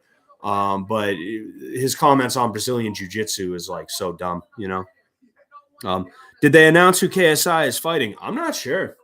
They'll probably do that either before the main event or after the main event, right? If they haven't already. I forgot they were going to announce that. Excuse me. Oh, I was talking about Slim earlier. There he fucking is, Slim Albahar. He's just a funny looking dude. Fucking, and like I don't mean I mean I'm a funny looking dude. I know that, but like I don't mean anything bad by that. He's just like he looks like a very happy dude. You get good vibes looking at Slim. Fucking get it done. I have some buddies that live and breathe MMA, so I'll share the vids. Thank you very much for that, Default. I really appreciate it. For real. An 11-inch reach advantage from who? All right. Some of these differences between these guys is insane. You know, it's fucking wild. Holy shit.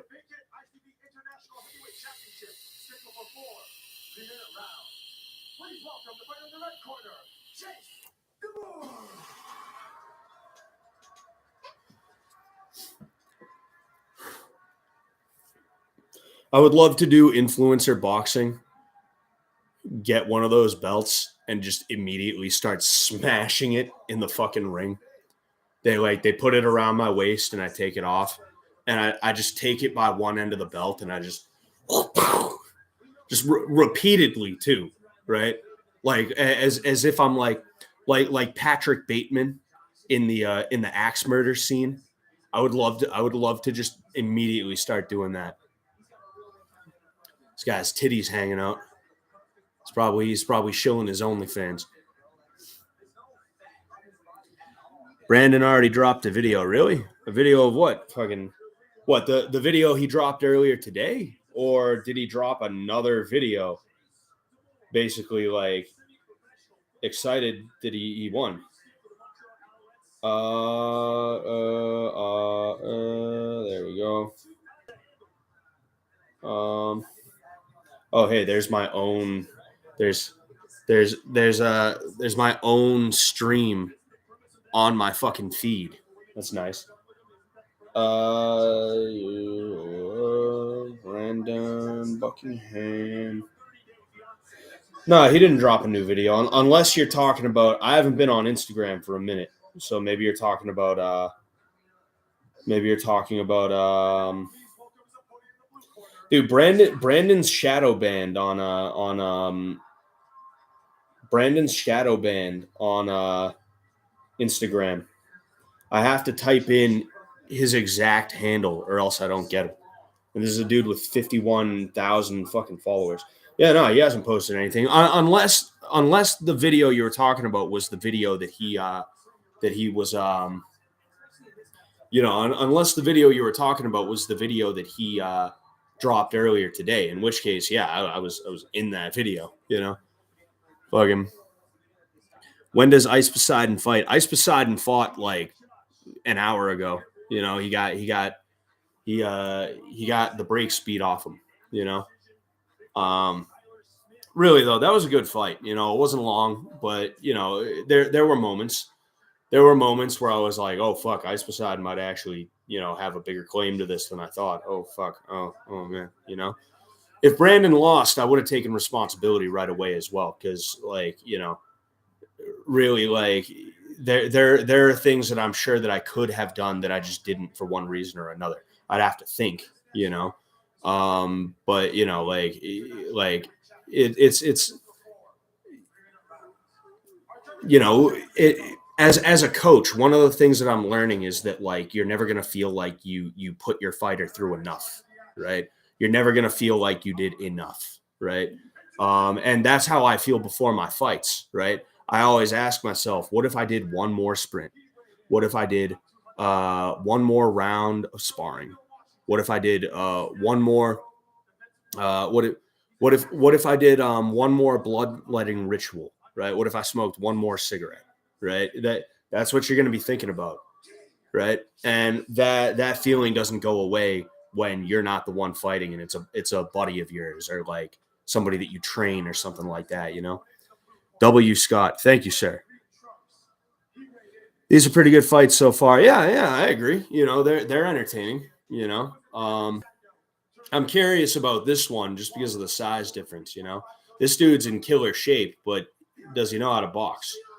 You know, if he doesn't know how to box, it's going to be really, really hard for him. You know, because that's not just a 1 or 2 inch reach advantage for the other guy. That what was it, like a 10-inch reach advantage, a 12-inch reach advantage, something like that. That's a full foot. That is insane, you know? Yeah, like you can see the height difference to the point where this dude over here is like 6'1". Ooh, okay. This dude's like 6'1" or 6'2", I think, or something like that. And he looks like he's 5'8", you know?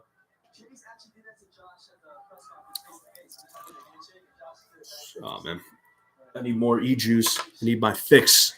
I'm a junkie. Where is my e-juice? Anyway.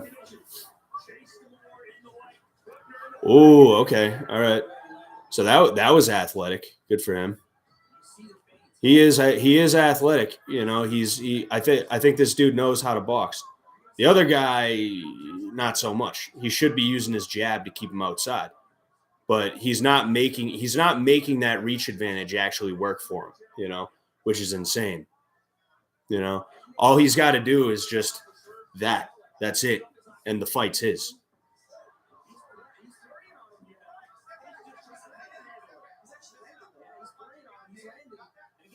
That was incidental. The punch is behind the head. You can't blame him for that. Dude, I don't know where my e-juice is. Oh well. Ooh, okay.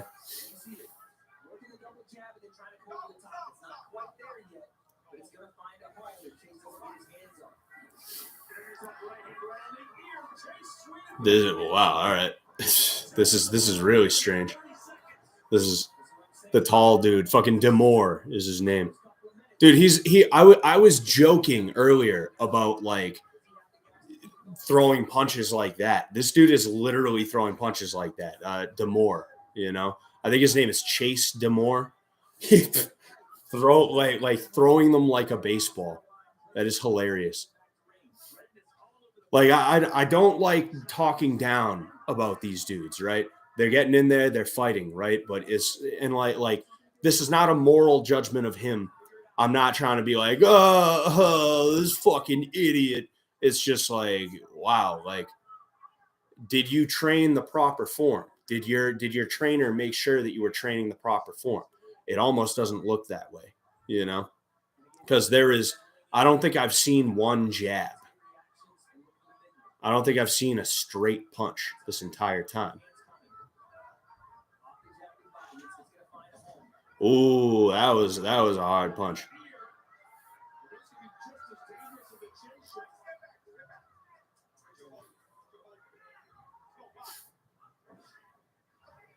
Ooh. So Bruckner, right? I think that's how you say his name. What he's doing, he's slipping the jab and he's moving in, right? And that's not a bad thing. But when he's moving in, he's jamming himself, so he's not able to do as much damage as he could do. What he should do is be patient, wait on the outside, slip the jab, and then come with an uppercut or an overhand, right?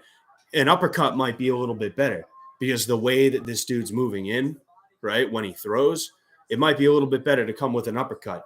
And frankly, the way his chin is, he's begging to get the uppercut. He's begging to be uppercutted. All right.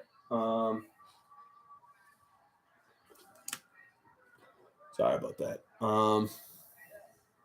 Dude, where the fuck did I cannot for the life of me find where I put my e-juice. So I guess I'm just going to hit this thing when it's almost dry. Hopefully I won't cough my lungs out. Honestly, we'll probably call it after this fight. Unless you know what, all 10 of you here, okay? One in the chat.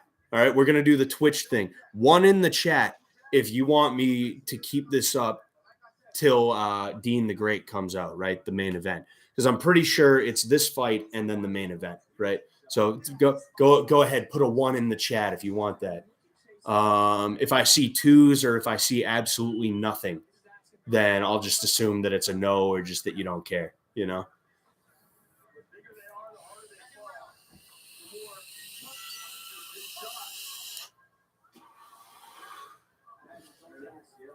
All right.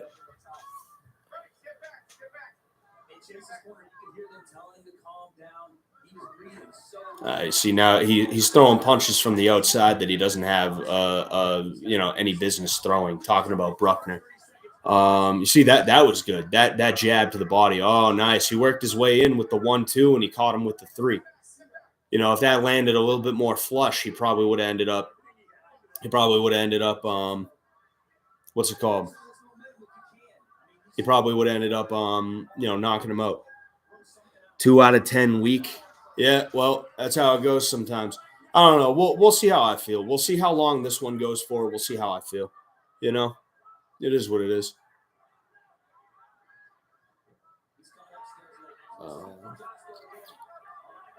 Oh man, that liver shot. Ah man, it was just like a couple inches off. But if he had hit him, that it would have been bad. This Bruckner dude is good. You know, this Bruckner dude is actually like pretty fucking good. You know, I wouldn't mind seeing him in ramen noodles. You know, that look in his face when fucking Demore threw those two punches, talking about Bruckner, right? The look, the smile was just like, oh, that's where we're at now. That's where we're at now. All right, well, get ready, bud, because it's coming.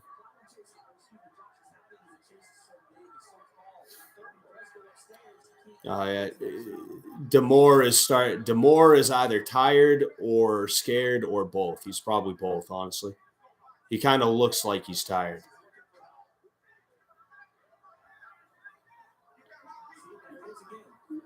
I don't know if I would have. I don't know if I would have broke it at that point. You know, that wasn't exactly a break in the action, because that's what happens when a mouthpiece comes out. Is there has to be a break in the action, like a legitimate break in the action, where you end up throwing the mouth guard back in. You know, and like but then again, I don't know, man. I don't know. I don't want to sit here and pick that apart. You know. Did anyone teach Demore to punch? I don't know. I really don't know, dude. I don't know. I don't know if anybody did anything. I don't know if he did anything.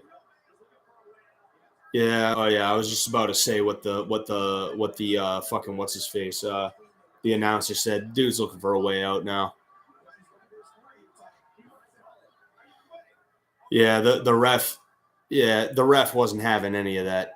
You know. That's why he asked if he was quitting.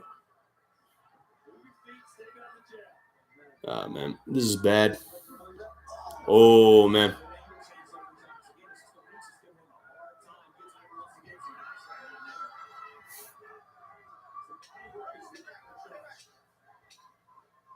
Ten seconds.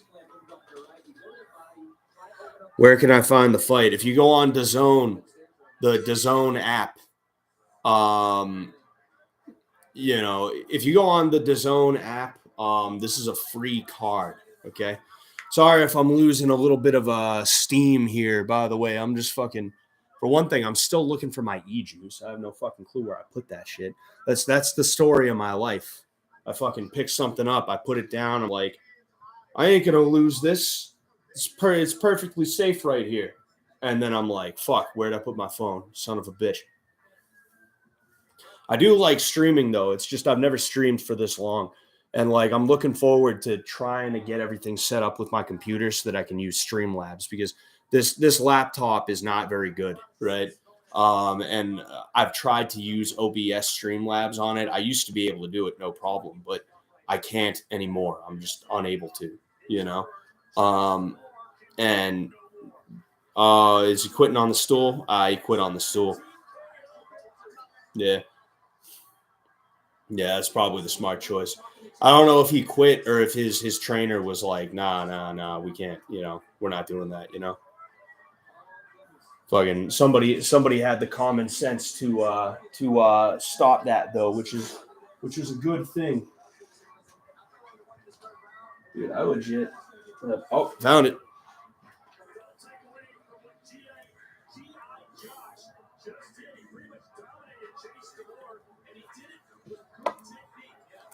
Yeah, that was really good. I would love to see that dude versus Rahman.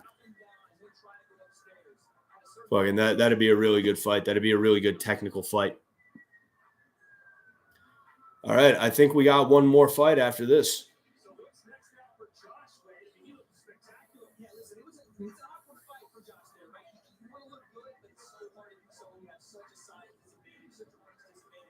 I mean, he did look good though. Like the way he was changing the angles, the way he was changing levels and moving in, the way he was using his head movement. You know, he was working his way in with the jab cross and then landing the hook. Like that was really good. You know. All right. I can actually hit this thing.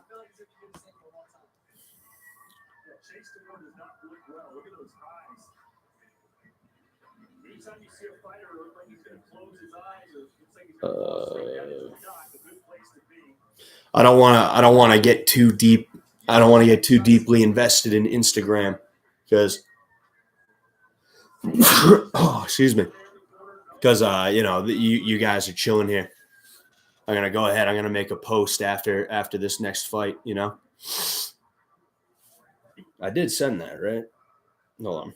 I just want to make sure of something. Nice. All right, I did. That's good.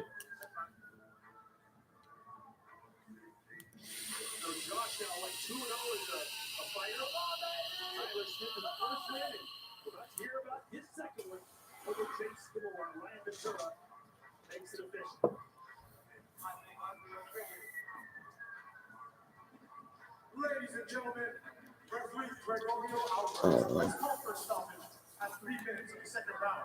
For your winner by corner retirement, and new ICB International Heavyweight Champion, Josh Record. He's got to defend the title doesn't he? Is he going to go back down to cruiserweight? Record 1-0. I thought they said he had 2 fights. Oh, DAZN X Series record. That's what it is. They're only counting the X Series shit. All right, fine, I guess,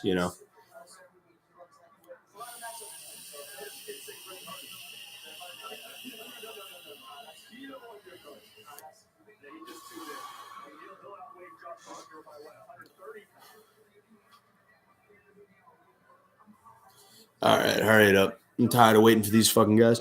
I watched some pre-fight interviews with Brandon, and he vaped in every interview. LMAO. Yeah. Vaping, like vaping is not as bad for you as cigarettes are, right? I think it's safe to say this. They're not good for you, though. I will say, I've had moments where like my lungs have started like hurting, and things like that, because I vape, right?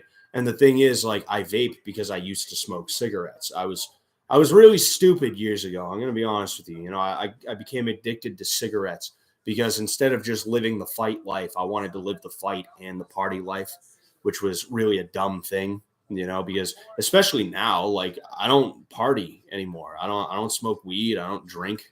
I'll have a beer on occasion, but very, very rarely, right? And even if I still did, it's like, what is that shit doing for me? Fucking nothing, right? But like, I really fucked myself over smoking cigarettes. And eventually, as time went on, I was able to switch over to the vape. And now I'm basically just waiting for a time where I feel like I can get away with quitting vaping. That's basically what I'm going for. I'm just gonna make sure, because if there's another fight and then the main event, I'm just gonna call it here. But if the main event is up next, then we're just gonna say fuck it. We're gonna watch the main event, regardless of how many people are here.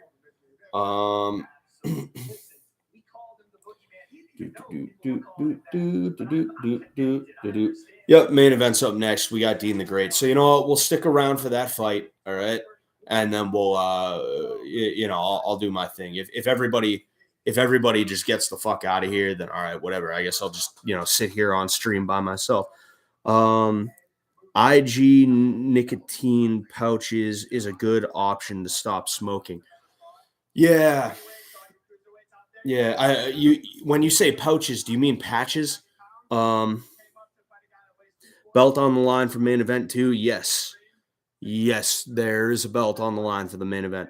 Like here's the thing about nicotine, right? The best way to do it is to just quit it completely and totally, right? Because like you're just going to keep switching from one crutch to another. And it's better to have a nicotine patch than to be inhaling it, right?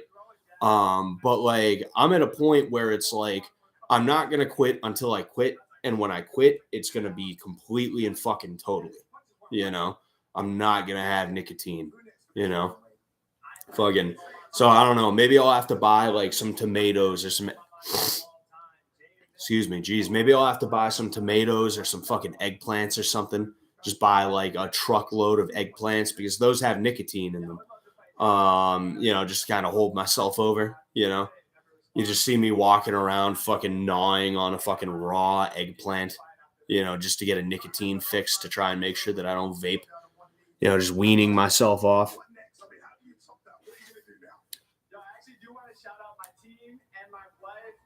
Chase made fun of me for coming to the press conference with my team and my wife. But Real Killers, they move in silence. He's got all his shooters, but we'll see if they're still around him after that loss. I like it. Josh is not only good in the ring. I don't know if you guys heard that. That was just so cringe what he said. My little cousin Reagan, she's 11 years old. She was just diagnosed with a rare bone cancer. So I want to dedicate this fight to her. She's out there doing chemo, and she's fighting. She's got a bigger fight ahead of her. So please say a prayer. And little Rego, I love you. Damn, that sucks, man. Keep fighting as a real fighter. Hope his cousin's all right. Shit. Josh, congratulations. Well done. Hopefully we see you again very right time soon. That's another perfect man. It's top visual time. What a transition. Josh Bruckner. Every woman wants him. Every man wants to be him. Here we go. No, I don't know about that. Hard and slim. There's only one fight left to go. We had a DQ to start tonight. KO, Oh, really? It was a DQ? What did they DQ him for? Maybe it was probably the holding.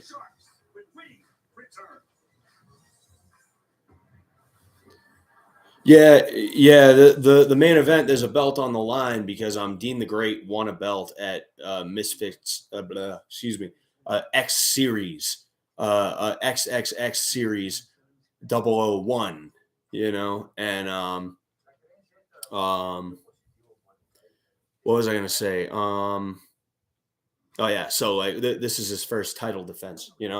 I think it's interesting that they're doing belts and they're actually trying to have like they're actually trying to like have them defend the belts and things like that, right? I think it's very interesting, and I think it's a sign that influencer boxing, though I don't know where it could go, I do think that they are trying to make it be something that is here to stay to some degree. No, I didn't know about nicotine and eggplant. Excuse me. Yeah. Oh yeah. There's nicotine in a ton of things. I could be wrong, but I think chocolate, maybe. I could be wrong about the chocolate, but I know it's in tomatoes and it's in eggplants, right?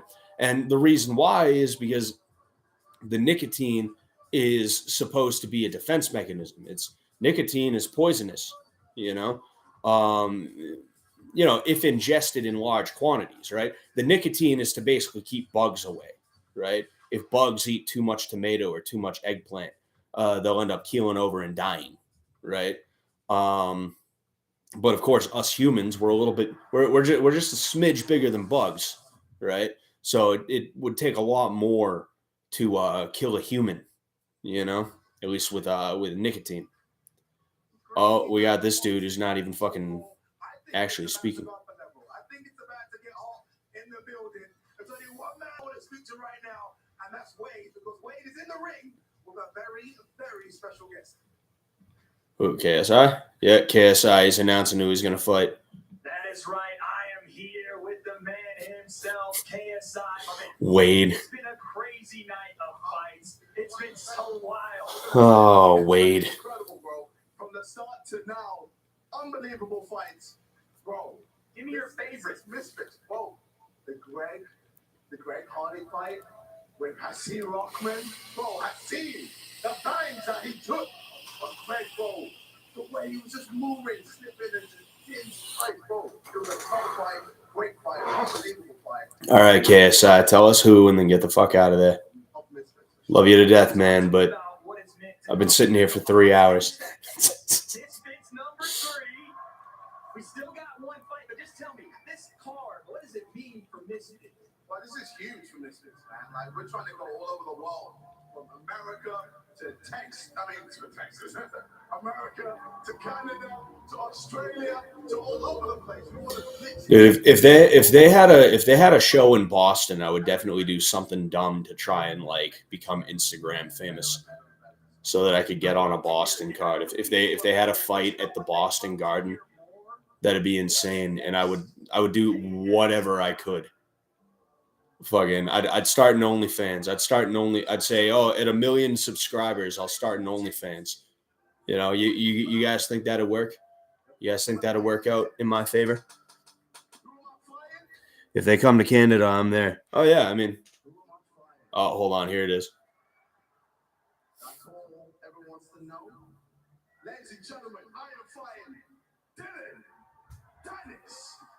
We saw everybody saw this coming after yesterday. You know, that was a big teaser. I didn't even know Dylan Dennis still fights. He had like 2 fights for Bellator. Other than that, it's been all grappling matches, you know, and it's like, all right, well, fucking, I guess that's that, you know.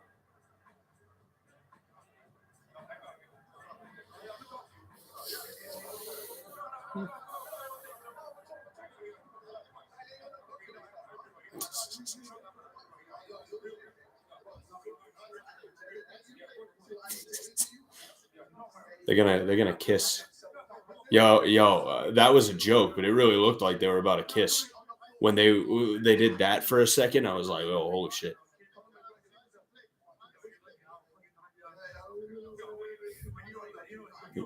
Dylan Dennis is just such a hateable guy. Like, just looking at him, you're like, yo, I could definitely hate that guy.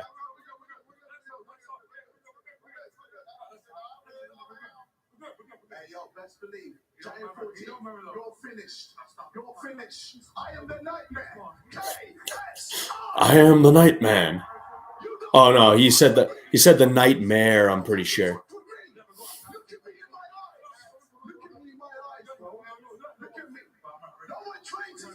Dude, there's some tension there. There's really some tension there that they're a little too close, dude. Fucking JJ's lower lip is about to fucking uppercut him.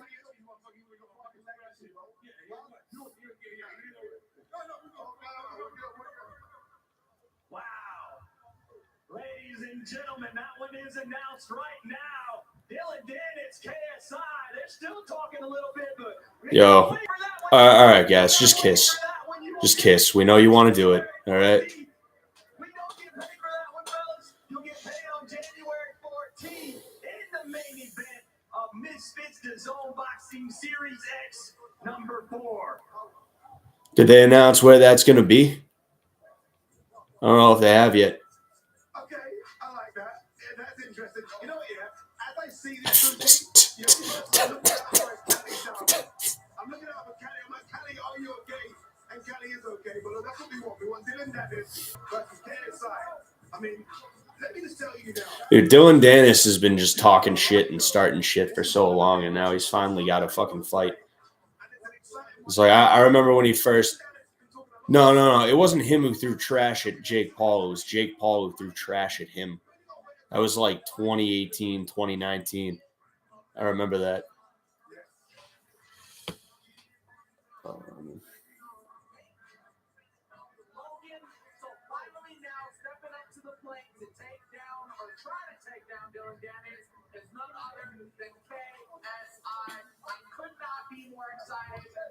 Fucking Yusuf. Yo, like I'm so proud of fucking Fusi too, you know, or he likes to go by Yusuf now. You know, I'm really so proud of Yusuf, dude. Fucking the way he turned his life around, you know. Because like I think we like if any of us know about H3H3, we remember when Yusuf was all over their fucking channel. You know, Ethan making videos about how like unhinged or like just like dumb fucking Fusi Tubes shit was, right? Fucking, and then he had like a serious mental breakdown, and then he just went straight edge, and he started training boxing, and he got into religion. It might not be my religion, you know, and I can't say that I believe that it's the right choice, but it's working out for him. So you know what? Good for him, you know? Good for him then. But like the way he's been able to turn everything around, and he appears to be doing so much better. That's inspiring. That's the type of shit that I love to see. You know, I love to see that type of shit. But anyway, here we go. They're sitting there talking about it. Fucking JJ and Dylan Dennis are trying to pretend like they're not going to go grab beers after this. We got the main event up next. Let's get to that shit, you know?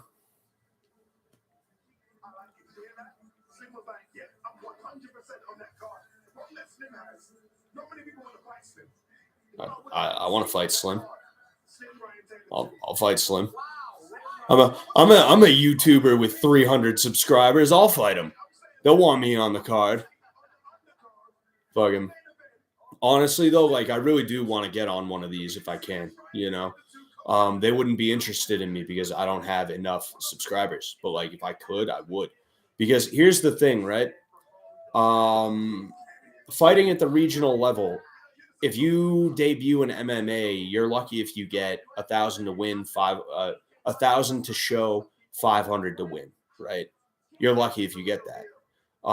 In pro boxing, you fight a 4-round fight. And at least when I first started boxing, the way it was explained to me was you get paid $100 a round. So you will make $400 in a night, right?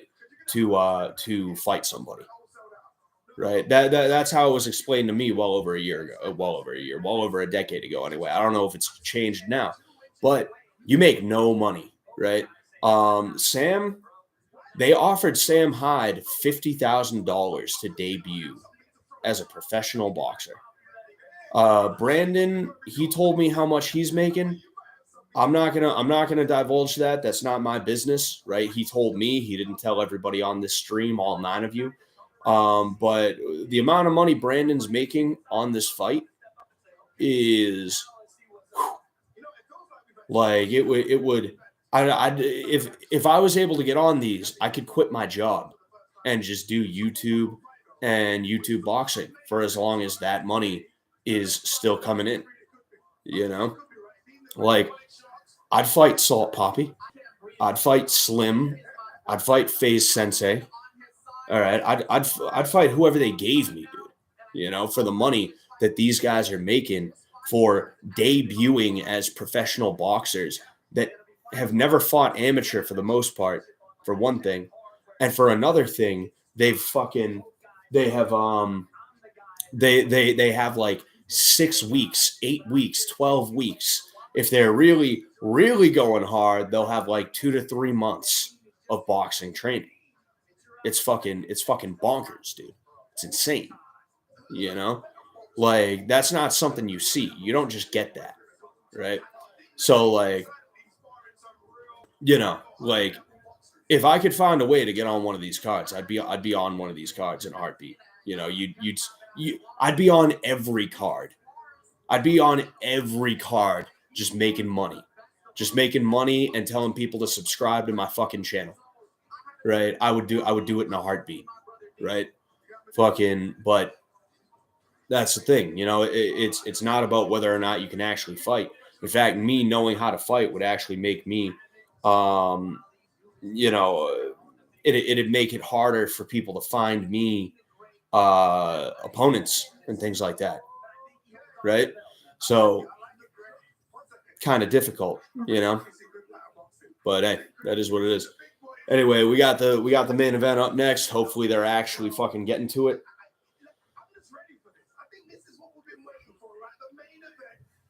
Are you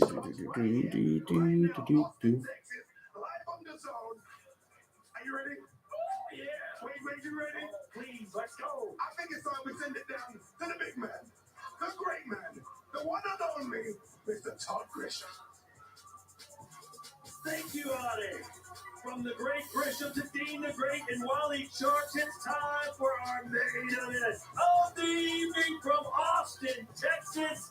Deen the Great, 22 years old. Sorry, I'm making a post real quick. 3-inch reach advantage of the uber talented, although very young, Wally Sharks. Cannot wait for this one.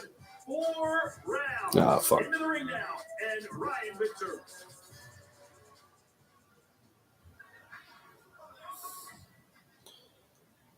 Ladies and gentlemen, it is now time for our main event of the evening. It's for the Misfits Boxing and ICB Super Featherweight Championship of the World. Misfits Boxing and ICB. So ICB must be a sanctioning body then, while Misfits Boxing is a promotion. You know. All right, here we go. I forget if they did the tail of the tape yet or not. Oh, jeez. Tons of people fucking.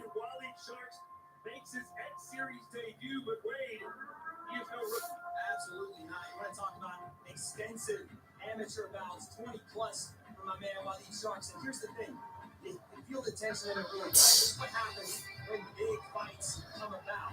Waleed is dancing. He's feeling himself. He's trying to make this his moment. But I'm telling you right now, we're going to see some of the best fights. You know what? I'll take that. I'll check that out later. Oh wow, he's walking out to Baby Shark. Haha, that's so quirky.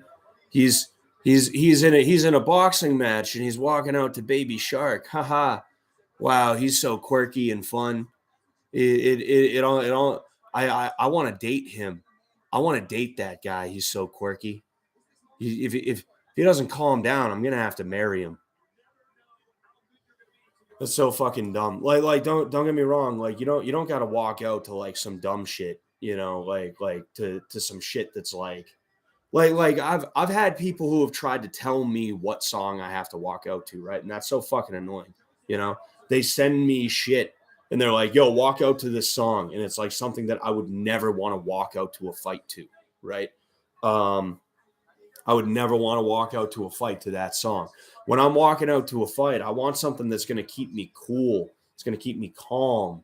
It's going to relax me, right? And I don't mean like, oh, classical music. I mean something that is high energy, but it's not too aggressive. It's not too high energy, right? You know, like one of my fights, I walked out to a song by Sublime, Cisco Kid, right? Another one, I walked out to that Andrew WK song. I forget what it's called. I think it's like Party Hard or something like that, right? Or it's just like Party or whatever. You know, something that's high energy, right? Makes you feel good. It's fun to listen to, but it's not going to make me so excited, so amped that I blow my load, right? Yeah, like Ice had a funny walkout because he was embracing the cringe, right? He was embracing the bull. He was embracing that shit, right? This guy is like he's walking out and he's like he's trying too hard, you know. It feels like he's that kid in class who's like slams his head on a desk. Haha, I just did that, guys. Haha, right? I just slammed my head on the desk. That's funny, right? Haha. Wham! I just did it again. Haha, my nose is broken. I just chipped a tooth. Isn't that funny, everybody? Isn't that hilarious? Haha, I think I just shit myself. That's funny. Like that's the energy that guy just brought out, you know, with that Baby Shark bullshit. It's like, all right, bro. All right, bro. Fucking nobody thinks you're funny. Nobody thinks you're cute. Nobody thinks you're quirky. All right, you quirky teenage girl. You know. I want to see Salt Dude. Salt Dude. I like that. We're gonna call him Salt Dude from now on. I want to see Salt Dude actually fight. Yeah, no, it'd be nice to see him fight somebody who can actually fight. Because here's the thing, right? He looked really, really good against Andy Warski. He looks very, very good in the most general sense. But it's one thing looking good in the gym, and it's one thing looking good against somebody who can't fucking fight. All right. Nobody thought Warski was going to win that. You know, I was rooting for him, not necessarily over Salt Poppy. I just wanted to see him do well, right? Because to me, Warski, even though he's a fucking idiot, he's a likable guy, right? He's a dummy. I don't want him to get close to me, but he's a likable guy, right? But like nobody thought he was actually going to win that, right? So when you go out there and there's some dude who's throwing like arm punches, like the last fight, Bruckner and fucking what's his face, the other guy, right? Like it's real easy to look that good when the other guy is throwing punches like that, right? It's called being outclassed, right? So yeah, it would be good to see Salt Poppy actually fight somebody who knows how to fight.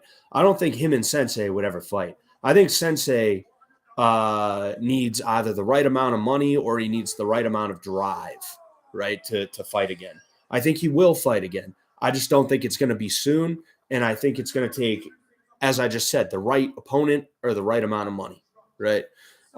Get big on TikTok. I heard it's a bit easier getting traction there than on YouTube.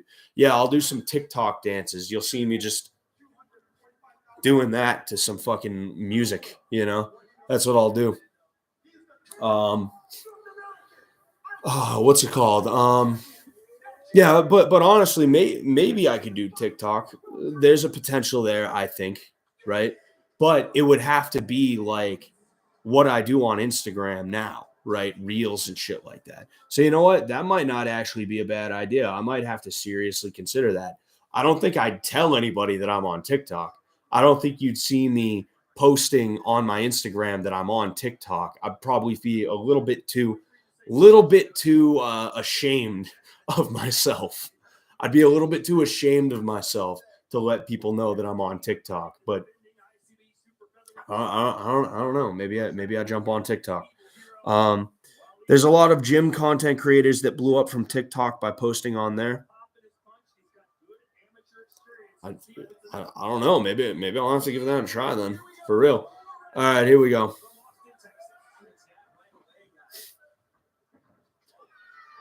So these guys are both quick, which of course, you know, they're both they're small dudes. They got to be quick, you know. Being quick at that weight is better than being powerful, you know, in some ways. Obviously, it's nice if you can touch a man and make him go to sleep, you know. But like if that's all you have is power and nothing else, like at that weight, you're gonna get chewed up, you know. Oh, he's spanking him, patting him on the booty. There's been a lot of suspect things going on tonight. I don't know, man. KSI and fucking Dylan Dennis, you know, fucking Deen the Great touching another man's butt. Nice.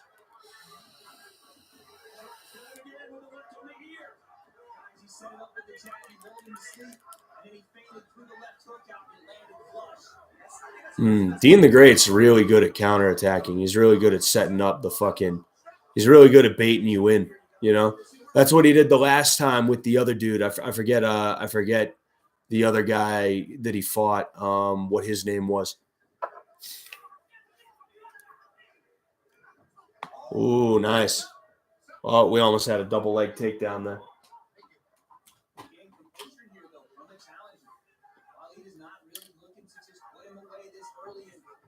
Ooh, that was a nice hook.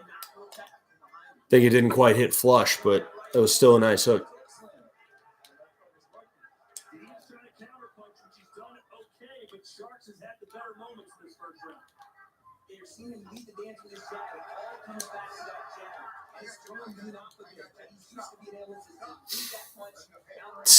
He really just kissed him on the cheek, bro. Dude, that's exactly what I was talking about. That suspect shit. So what are you guys doing in there?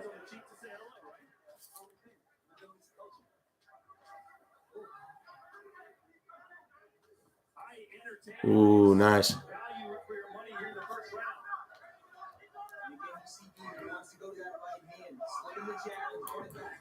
Ooh, man. Every time Deen pulls and comes back with a right hand, it gets a little bit closer to landing. Oh man, that's a knockdown. Yeah, that should have been ruled a knockdown. It doesn't matter if he gets hit and then slips like immediately after. Like that is a knockdown. You cannot call that. You cannot call that anything other than a knockdown. Because what caused him to hit the ground was the punch, even if it was just a slip, right?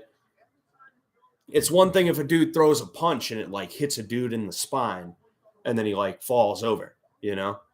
But when you get hit square in the head and then you slip as a result of that fucking punch, like kind of borderline there to be not calling it a knockdown.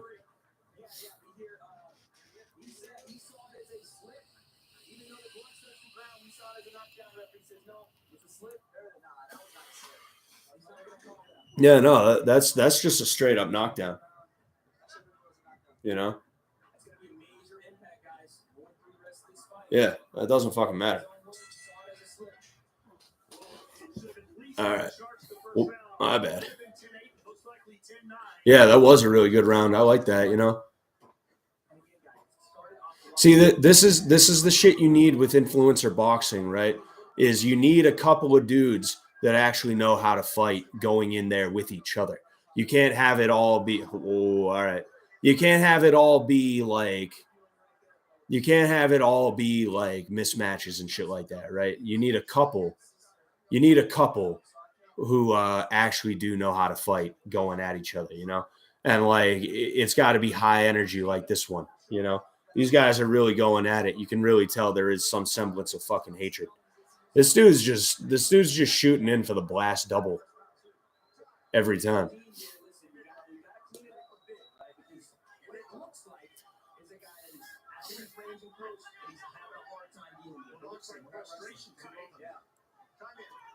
I mean, it's kind of incidental though, you know. Like you can't get upset at them for fucking clinching in that way. It's not like they're purposefully trying to take each other down and shit like that. It's an organic clinch, you know. That's gonna happen. You have to break it, and by break it, I mean actually get in there, get hands on them, pry them apart. But that's one of the issues with boxing referees. Boxing referees are the worst referees in all of combat sports, 100% hands down. People talk about MMA referees and how they stop fights too early sometimes or too late for that matter. But no, boxing referees they'll be out the fucking door. They'll be in the top fucking the top row of the stands and they'll be yelling, break, break, break, break. And when you don't fucking break, they get fucking mad at you and they yell at you and they give you warnings. And it's like, yo, like, fuck off, you know? I don't know if it comes down to the training. I don't know if it comes down to boxing referees just having a culture of being like dickheads, you know? But, ooh, that almost looked like a headbutt. I don't think that's a knockdown. You can't say that's not a knockdown. He got caught. And that hurt him too. That wasn't just because here's the thing about a lot of knockdowns, right? Sometimes a fighter gets hit and he's just off balance, right? That's just how it is, right? Like that's just how it is. Fucking, they're not actually hurt, but it is ruled a knockdown because that is a knockdown. Fucking, but that right there, he was hurt, you know.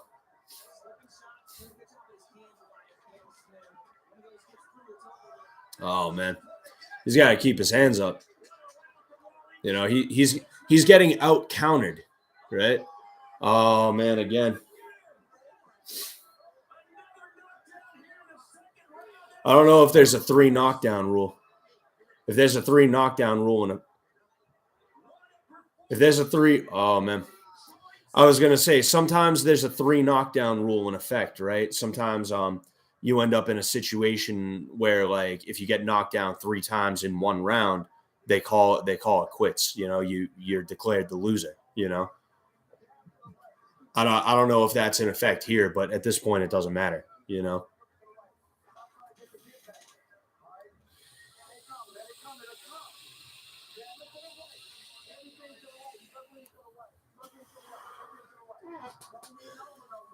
See, this is an underutilized aspect of influencer boxing. They should definitely have a lot more corner cams, right? To get a feel for what the trainers are telling these people, right? And it'll give us a better, I almost said better and bigger at the same time.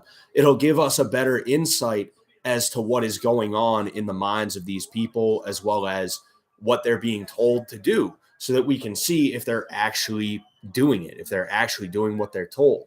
We can hear if they're saying anything back, if they're like, oh man, I'm scared, I don't want to be in here, or like, oh yeah, he's hitting me with that overhand and I just can't seem to stop it, like it'd be really, really good if we saw more corner cams,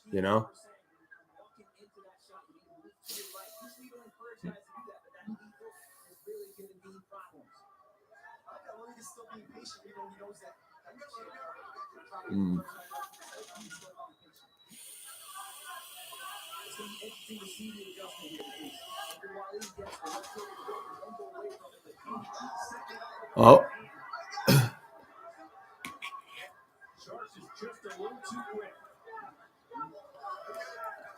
Yeah, you see, it's like what I was saying. Like at that weight, speed matters more than power in a lot of cases. Like you can be really powerful, but if you don't have speed, you're screwed. And I really just knocked my shit over. That's how long I've been streaming. Things just fucking falling apart. I'm sitting here, my fucking back hurts, and like I'm dropping my fucking microphone. I hope it's not. I hope it's not fucked up. Good thing there's only 4 of you here. Oh man, he's when he throws his jab, he drops his hand, right? And that's kind of something everybody does to some degree. It just happens, right? But like he should be trying to counter the counter right now, because that's what's happening a lot of the time is he's moving in and he's getting countered. He should sit there, make sure his hand is here, throw a lazy jab out, right? Throw a lazy jab out with all of his weight. Oh, wow. Nice. I want to see the replay on that. I got a good look at it, but I still want to see the replay. That's not good. That's not good the way he's going. That's not good. Oh, wow. Wow. What a fucking comeback, dude. Holy shit. Holy shit. Good job, Deen the Great. Wow. That was fucking killer, dude. Good shit, bro. Hell yeah. Fucking respect, bro. Wow. Holy shit. Anyway, because if I don't finish this point, it's gonna kill me, right? Fucking what I was saying he should have done before he ended up landing that overhand was make sure his hand is here, right? Throw out a lazy jab, keep most of his weight, shifted backwards, right? So that fucking it's gonna be easier for him to lean back, right? To pull back and then counter when fucking Waleed ends up moving in to try and fucking counter what he thinks is going to be a real jab, That wow, though, for real. Respect, dude. That was really good. Hell yeah.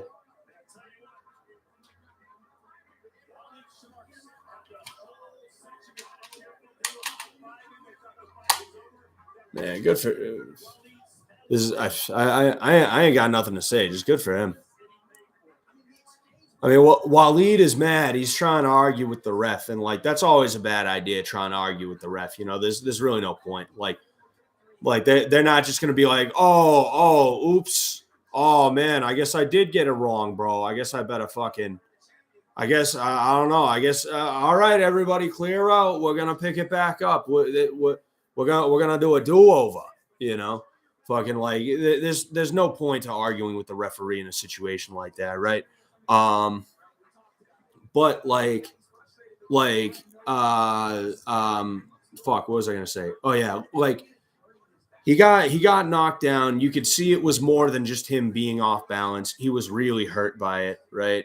He ends up getting up and he walks away. Like look at that. Fucking immediately just legs gave out. That wasn't, oh, I got hit and I was off balance. That was, oh, I got hit and my legs stopped working,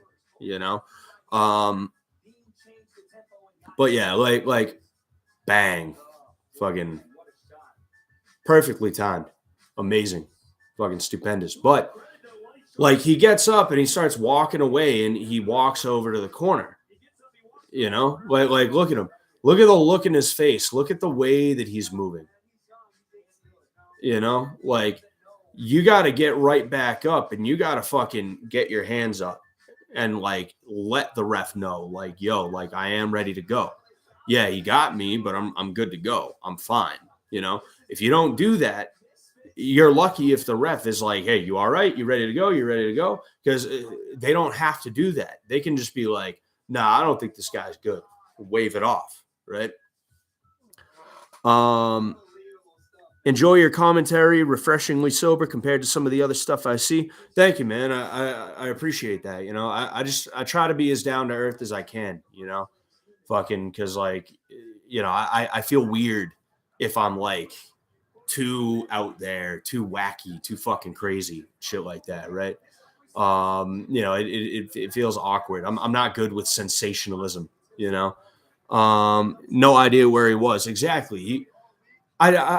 I mean, I don't know. Like, there's a possibility that he didn't realize what was going on. Like the way he walked over to that corner, for a second, I was thinking that maybe he thought it was the end of the round. Maybe he got up and he was like, "Oh, all right, end of the round. I better go back to my corner and see what they got for me." Which is obviously not good.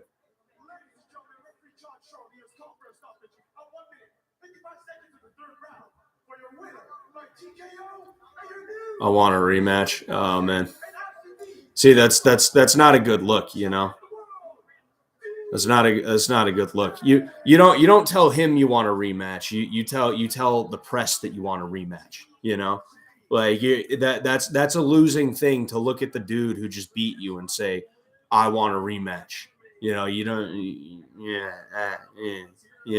It's kind of hard for you to really justify that when the dude just knocked the fuck out of you, even if you knocked the fuck out of him twice, right? Fucking, it's hard to justify that. Now, does he have a claim to a rematch? I think he does. I definitely think he does. But you don't take that up with Deen the Great. You take that up with Twitter. You take that up with whoever you can get an interview from, and you start talking endless amounts of shit, right? Unless, of course, you can take the respectful route, right? Like me, I prefer to be respectful to everybody, right? I don't like starting shit with people. I don't like being mean to people. I don't like saying bad things about people. But in a situation like this, you have to have something to sell. You have to have something to say that's going to get people interested in you, And that's one thing that I really didn't like about the press conference, right? I watched the press conference and they had the face-offs, right, where they had the dudes come up to the microphones and start talking. The only person that I found to be any semblance of entertaining was Brandon and also Ice. And like I said, Ice was steering into the cringe angle, right? He was steering into the over-the-top, campy, trying to like play a character thing, which like I respect that because it's something. He's trying to make it interesting. It's not, it's not just fake beef. It's not just fake beef between two guys that are like friends that like they were chilling together and they were watching a boxing card and they were like, yo, dude, you want to try this, bro? Bro, we could make some money. We could put some fucking eyes on us, bro. Yo, like this will be good. Let's pretend we hate each other for like 2 months, bro. Like that what Brandon and Ice did was so much more entertaining, right? Brandon goes up there and he just acts unhinged. He's just saying the craziest shit, calling out Pokemon. Fucking that's insane, right? But he did it because he knew, all right, we're gonna make this interesting. Even if it makes everybody around me uncomfortable, it's gonna leave an impression, right? And if coming back to this, if you're just going to sit there and be like, "Oh, dude who just beat me, dude who just beat my ass, I want a rematch." Not really a high energy thing to do, right? What you should do is immediately try and get a microphone in your face and be like, "Yo, you fucking beat me, but I beat your girl's cheeks, bro." Like that. That's what you should I just fucking spat. My bad. That's what you should be doing in a situation like that. You know, you beat me, but I beat your girl's cheeks, and your mom watched, and she got it on video. And I'm gonna fuck your dad too, just to show that I own you, bitch. And I'm gonna watch you while you sleep, and fight me again, pussy. Like that's how you got to do that. You know, like in Brandon's video, right? He made me look a lot better than I was, right? In truth, I was like awkward, right? When he introduced me, when I was on camera, like talking to the camera directly, right? And that's because it was a situation where there was a camera in front of me and I didn't control it, right? Not that Brandon would have made me look bad, right? I don't think that's something that he would have done, not even for a second, right? But because it's a camera in front of me that I don't control and I have to do and say something, right? Uh, I can sometimes have a bit of a hard time figuring out something fun or cool or funny to say, right? Same thing happened in the beginning of the year. I was supposed to be in a Dust Bangers video, right? Sam asked me if I wanted to make a Dust Bangers video. I said, fuck yeah, dude, of course. Like, and I got there and I bombed. I was so bad, right? And that's why I'm not in a Dust Bangers video, because the footage that he had was so bad because of me, right? That it was just unusable. But if you put me in front of a press conference where it literally all I had to do was just be memorable, I would be saying the most insane shit. I would be saying the craziest shit. Now, I don't like to shit talk. I don't like to be mean to people, right? But if you talk to people who know me, the shit that flies out of my mouth when I get going, when it is time to shit talk, is fucking like it's legendary, you know? Fucking and like I'm explaining this to get you guys to understand that like this is a performance. You are performing. People don't want to see the real Deen the Great, right? I'm sure Deen the Great is a dude that if you were sitting on a couch with him, just fucking watching TV, he'd be nice and chill and even keeled and shit like that. And you could fucking talk to him about a bunch of shit. But people don't want to see that. They want to see Deen the Great, the guy who almost kills himself with a backflip, the guy who says that he's going to take your sister, the guy who fucking he is in the ring and he's like fucking around and he's like smiling and he's lifting you up in the air and shit like that, and he's talking shit to you. That's what people want to see, not just in influencer boxing, but also in boxing in the most general sense, mind you, right? And that's the thing that a lot of these influencers don't quite understand. And maybe it's just because they're a little bit afraid, right? And I don't mean afraid of like making a fool of themselves. I mean, like they're in an environment where they're going to have to get ready to fight somebody, right? So instead of doing this, they end up doing this, right? They, instead of getting bigger, they get smaller, right? Maybe that's the case, but they got to get over that if they really want to be taken, maybe not seriously, but if they want to be loved in the way that I'm sure they do, right? Again, this is why people like Slim. This is why someone like Slim gets pushed. This is why someone like Deen the Great gets pushed, because they're both active and they're both personalities. This is why Sean O'Malley gets pushed, right? Sean O'Malley started dyeing his hair and like smoking weed publicly, not because he was like, yeah, I just love having rainbow colored hair. I love having a pride flag for fucking hair, right? Not because of that, because he knew, all right, this is going to make me more marketable. It's going to make me more unique. It's going to make me stand out more. And people are going to look at me and be like, what the fuck is it? What is this guy? What the fuck is he doing? What's he about? I want to see more of him. You know, can he fight? He's talking a lot. Can he fight though? Right? I think what he's saying is hilarious. I think the videos he make are funny, you know? Like, that's why a lot of people are bigger, right, in the fight world, right? It's literally the fight world equivalent of she let me hit because I'm goofy. That's literally it's the fight world equivalent of the goofy dude who gets laid, That's what it is at the end of the day, right? But anyway, the days some UFC fighters get after the baddie. Oh, fuck. I started reading 2 comments. The days some UFC fighters get after a knock is wild. Oh, yeah. Yeah, it's insane. You know, it really is fucking insane, which is why typically, not all the time, but typically, even if I think a fight was stopped prematurely, I don't blame the referee because the referee is trying to look out for everybody to make sure they don't get hurt, right? And they would rather err on the safe side in that situation. You know, at the end of the day, you shouldn't have gotten hit in a way that was going to daze you, that would make the referee think that you needed to be saved, right? That's your own fucking fault. It's your job to hit and not get hit. And if you get hit and you're like, whoa, what day is it? December. If that's how you're going to be, that's your own fucking fault, you know? Kind of like how they give Patty the Batty exposure. Oh, yeah, exactly. You know, Patty Pimblett literally said that the way he cuts his hair is something that makes him more, what's it called? Marketable, right? He said that he thinks kids identify with his bowl cut, with his fucking Paul McCartney Beatles bowl cut, you know, which is funny of him to say. Not to derail too much, but would you say martial arts are worthwhile just for keeping fit, or is it better to just stick to a typical gym routine?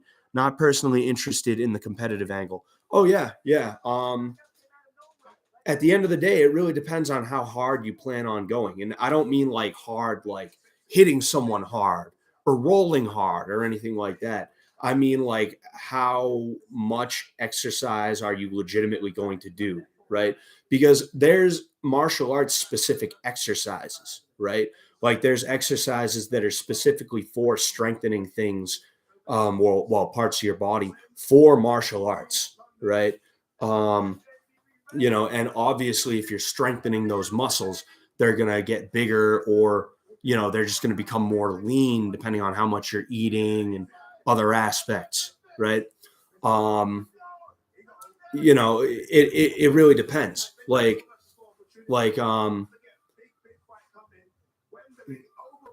not only are you able to get in shape with martial arts, right, if you do it the right way, but you're going to get in shape in a way that doing a lot of exercises won't help you with, you know. um like you're going to be able to move in ways that most people are not able to move in. They just showed Brandon doing that. Now ice. Oh man, Brandon made the highlight. Holy shit, nice. Nice. That's fucking great, dude. They really gave Brandon a big feature there. But um, as I was saying, like you're going to be able to move in a way that somebody who just does sprints is not going to be able to move. You're going to be able to lift weight or move weight, right, in a way that somebody who's just doing like squats or deadlifts is not going to be able to do, right? That's what functional exercise is, right? It's not just like, oh, I do planks. That's a functional exercise. It's that you're strengthening your body to move in a certain way, right? Because like running, I guess it's a functional exercise. Yeah, it is, but it's not really getting you. Excuse me. Running doesn't really get you good at anything besides just running. That's it. You know, it may improve your cardio. It may make you faster. You could even say something about like hand-eye coordination to a degree, right? But it's not like you can run and then box somebody, right? That's not how it works, right? Um, yeah, so that's pretty much it. You know, I'll give it another minute, see if anybody has anything else they want to say or if they have any questions. Go ahead and hit the vape. I'm sure you guys are not totally sick of watching me hit the vape by now. If anybody has anything they want to say or any questions, you know, feel free to ask me, and you know, I'll give it like literally like a minute. before I end up calling it quits. Thank you guys for joining me. Thank you for those who stuck around, really. I think at the height of the stream when Brandon was fighting, we had like 30 something people in here, which like that's not a lot of people to have in one stream at one time, but like for me that's a lot. I really appreciate you guys, for real. Thank you. Not to mention this is the longest stream that I've ever done, a 3.5 hour stream. Holy shit, dude. What was I doing this whole time? What the hell was I doing? Is circuit training the best for getting in fighting shape? Yes and no. Okay. And the reason I say this is because the best exercise to do to get ready for any specific physical activity that you're going to do is a ton of that same exercise, right? The best way to get in fighting shape is to fight people, right? Now, that's not the most feasible way to do things because if you're always sparring, and if you're not just that, but if you're always sparring in a way that is pushing you, right, to get in shape, right, you're going to be in a situation where you could potentially get hurt, right? If you're constantly day in, day out, just taking fucking head trauma, right? Is not really conducive to a healthy lifestyle and not really conducive to a long career, right? So to actually answer your question, yes, right? It's the best way that is also going to be safe to get ready, right? There's that, and then there's wind sprints, right? So it snows for about half the year where I live, and when it's summertime, if I'm getting ready for a fight, my coach just has me do wind sprints, right? He'll either do it in a timed fashion, meaning like, all right, 25 minutes of wind sprints, right? Or he'll do it by numbers. He'll be like, all right, you have 10 sprints that you have to do today. You're going to be 10 seconds on, 20 seconds off, right? Then we move up and up and up as time goes on. Eventually it's 10 sprints, 20 seconds on, 10 seconds off. And then it's 15 sprints, so on, so forth. Right. But if it's the winter time, he'll set up a circuit for me. It'll be like box jumps. It'll be the battle rope, it'll be med ball slams, medicine ball slams, push-ups, things like that. Right. And it's fucking grueling. It's awful, but it gets you in such good shape. I remember the first time I got in fight shape. Here's a quick story for you guys. I remember the first time I got in fight shape, I had a revelation as to how good I was, in how good of shape I was, right? I think I might have a migraine. Fuck. But I had a revelation as to the kind of shape that I was in because I was hanging out at this place. It was me, some cousins of mine, my brother, and I think a friend of ours. And we were drinking, right? We were underage and we were drinking, which I do not condone at all, right? But we're sitting here, we're drinking, and all of a sudden we see what we thought was a cop turning into the place that we ended up we were posted up at. And we all fucking dipped. And I fucking ran probably like 50 to 100 yards. And I was not tired after. In fact, I felt like I could have gone more, right? That's how good of shape you end up getting in. Yeah, I think I might have a migraine. Fuck. That'd suck if I did. But like it really is crazy, Yeah, it ended up ending. It ended. Like I said, I think I might be getting a migraine, which sucks. If you deal with migraines, you know how bad they are, and fucking this is the first one I've had in a while. But I was getting them like every week for like a couple of months a while back. That's actually why I had to pull out of the fight that I was going to have in October because my coach was like, yo, I want to make sure that headache thing is not like a real problem. So like, take some time, lose a little bit more weight so it'll be easier for you, but also keep working with whoever you're working with to try and get rid of the migraine issue, But yeah, anyway, again, thank you all so much. I really, really appreciate this for real. You have no idea. I'll do more streams in the future. I don't know if they'll be 3.5 hours, but they will be streams. I'm gonna, probably tomorrow, if I do have a migraine, I'll end up working on that. I'll end up working on that video. What's the best way to deal with injuries coming newly into fighting? Just try to rehab them to the best of your ability. And if you can't rehab them, if you can't basically get rid of them, just get used to the idea of you potentially being injured, with an old injury. I have old injuries, from fights and things like that I have to work around. Fighting is fighting's rough, bottom line.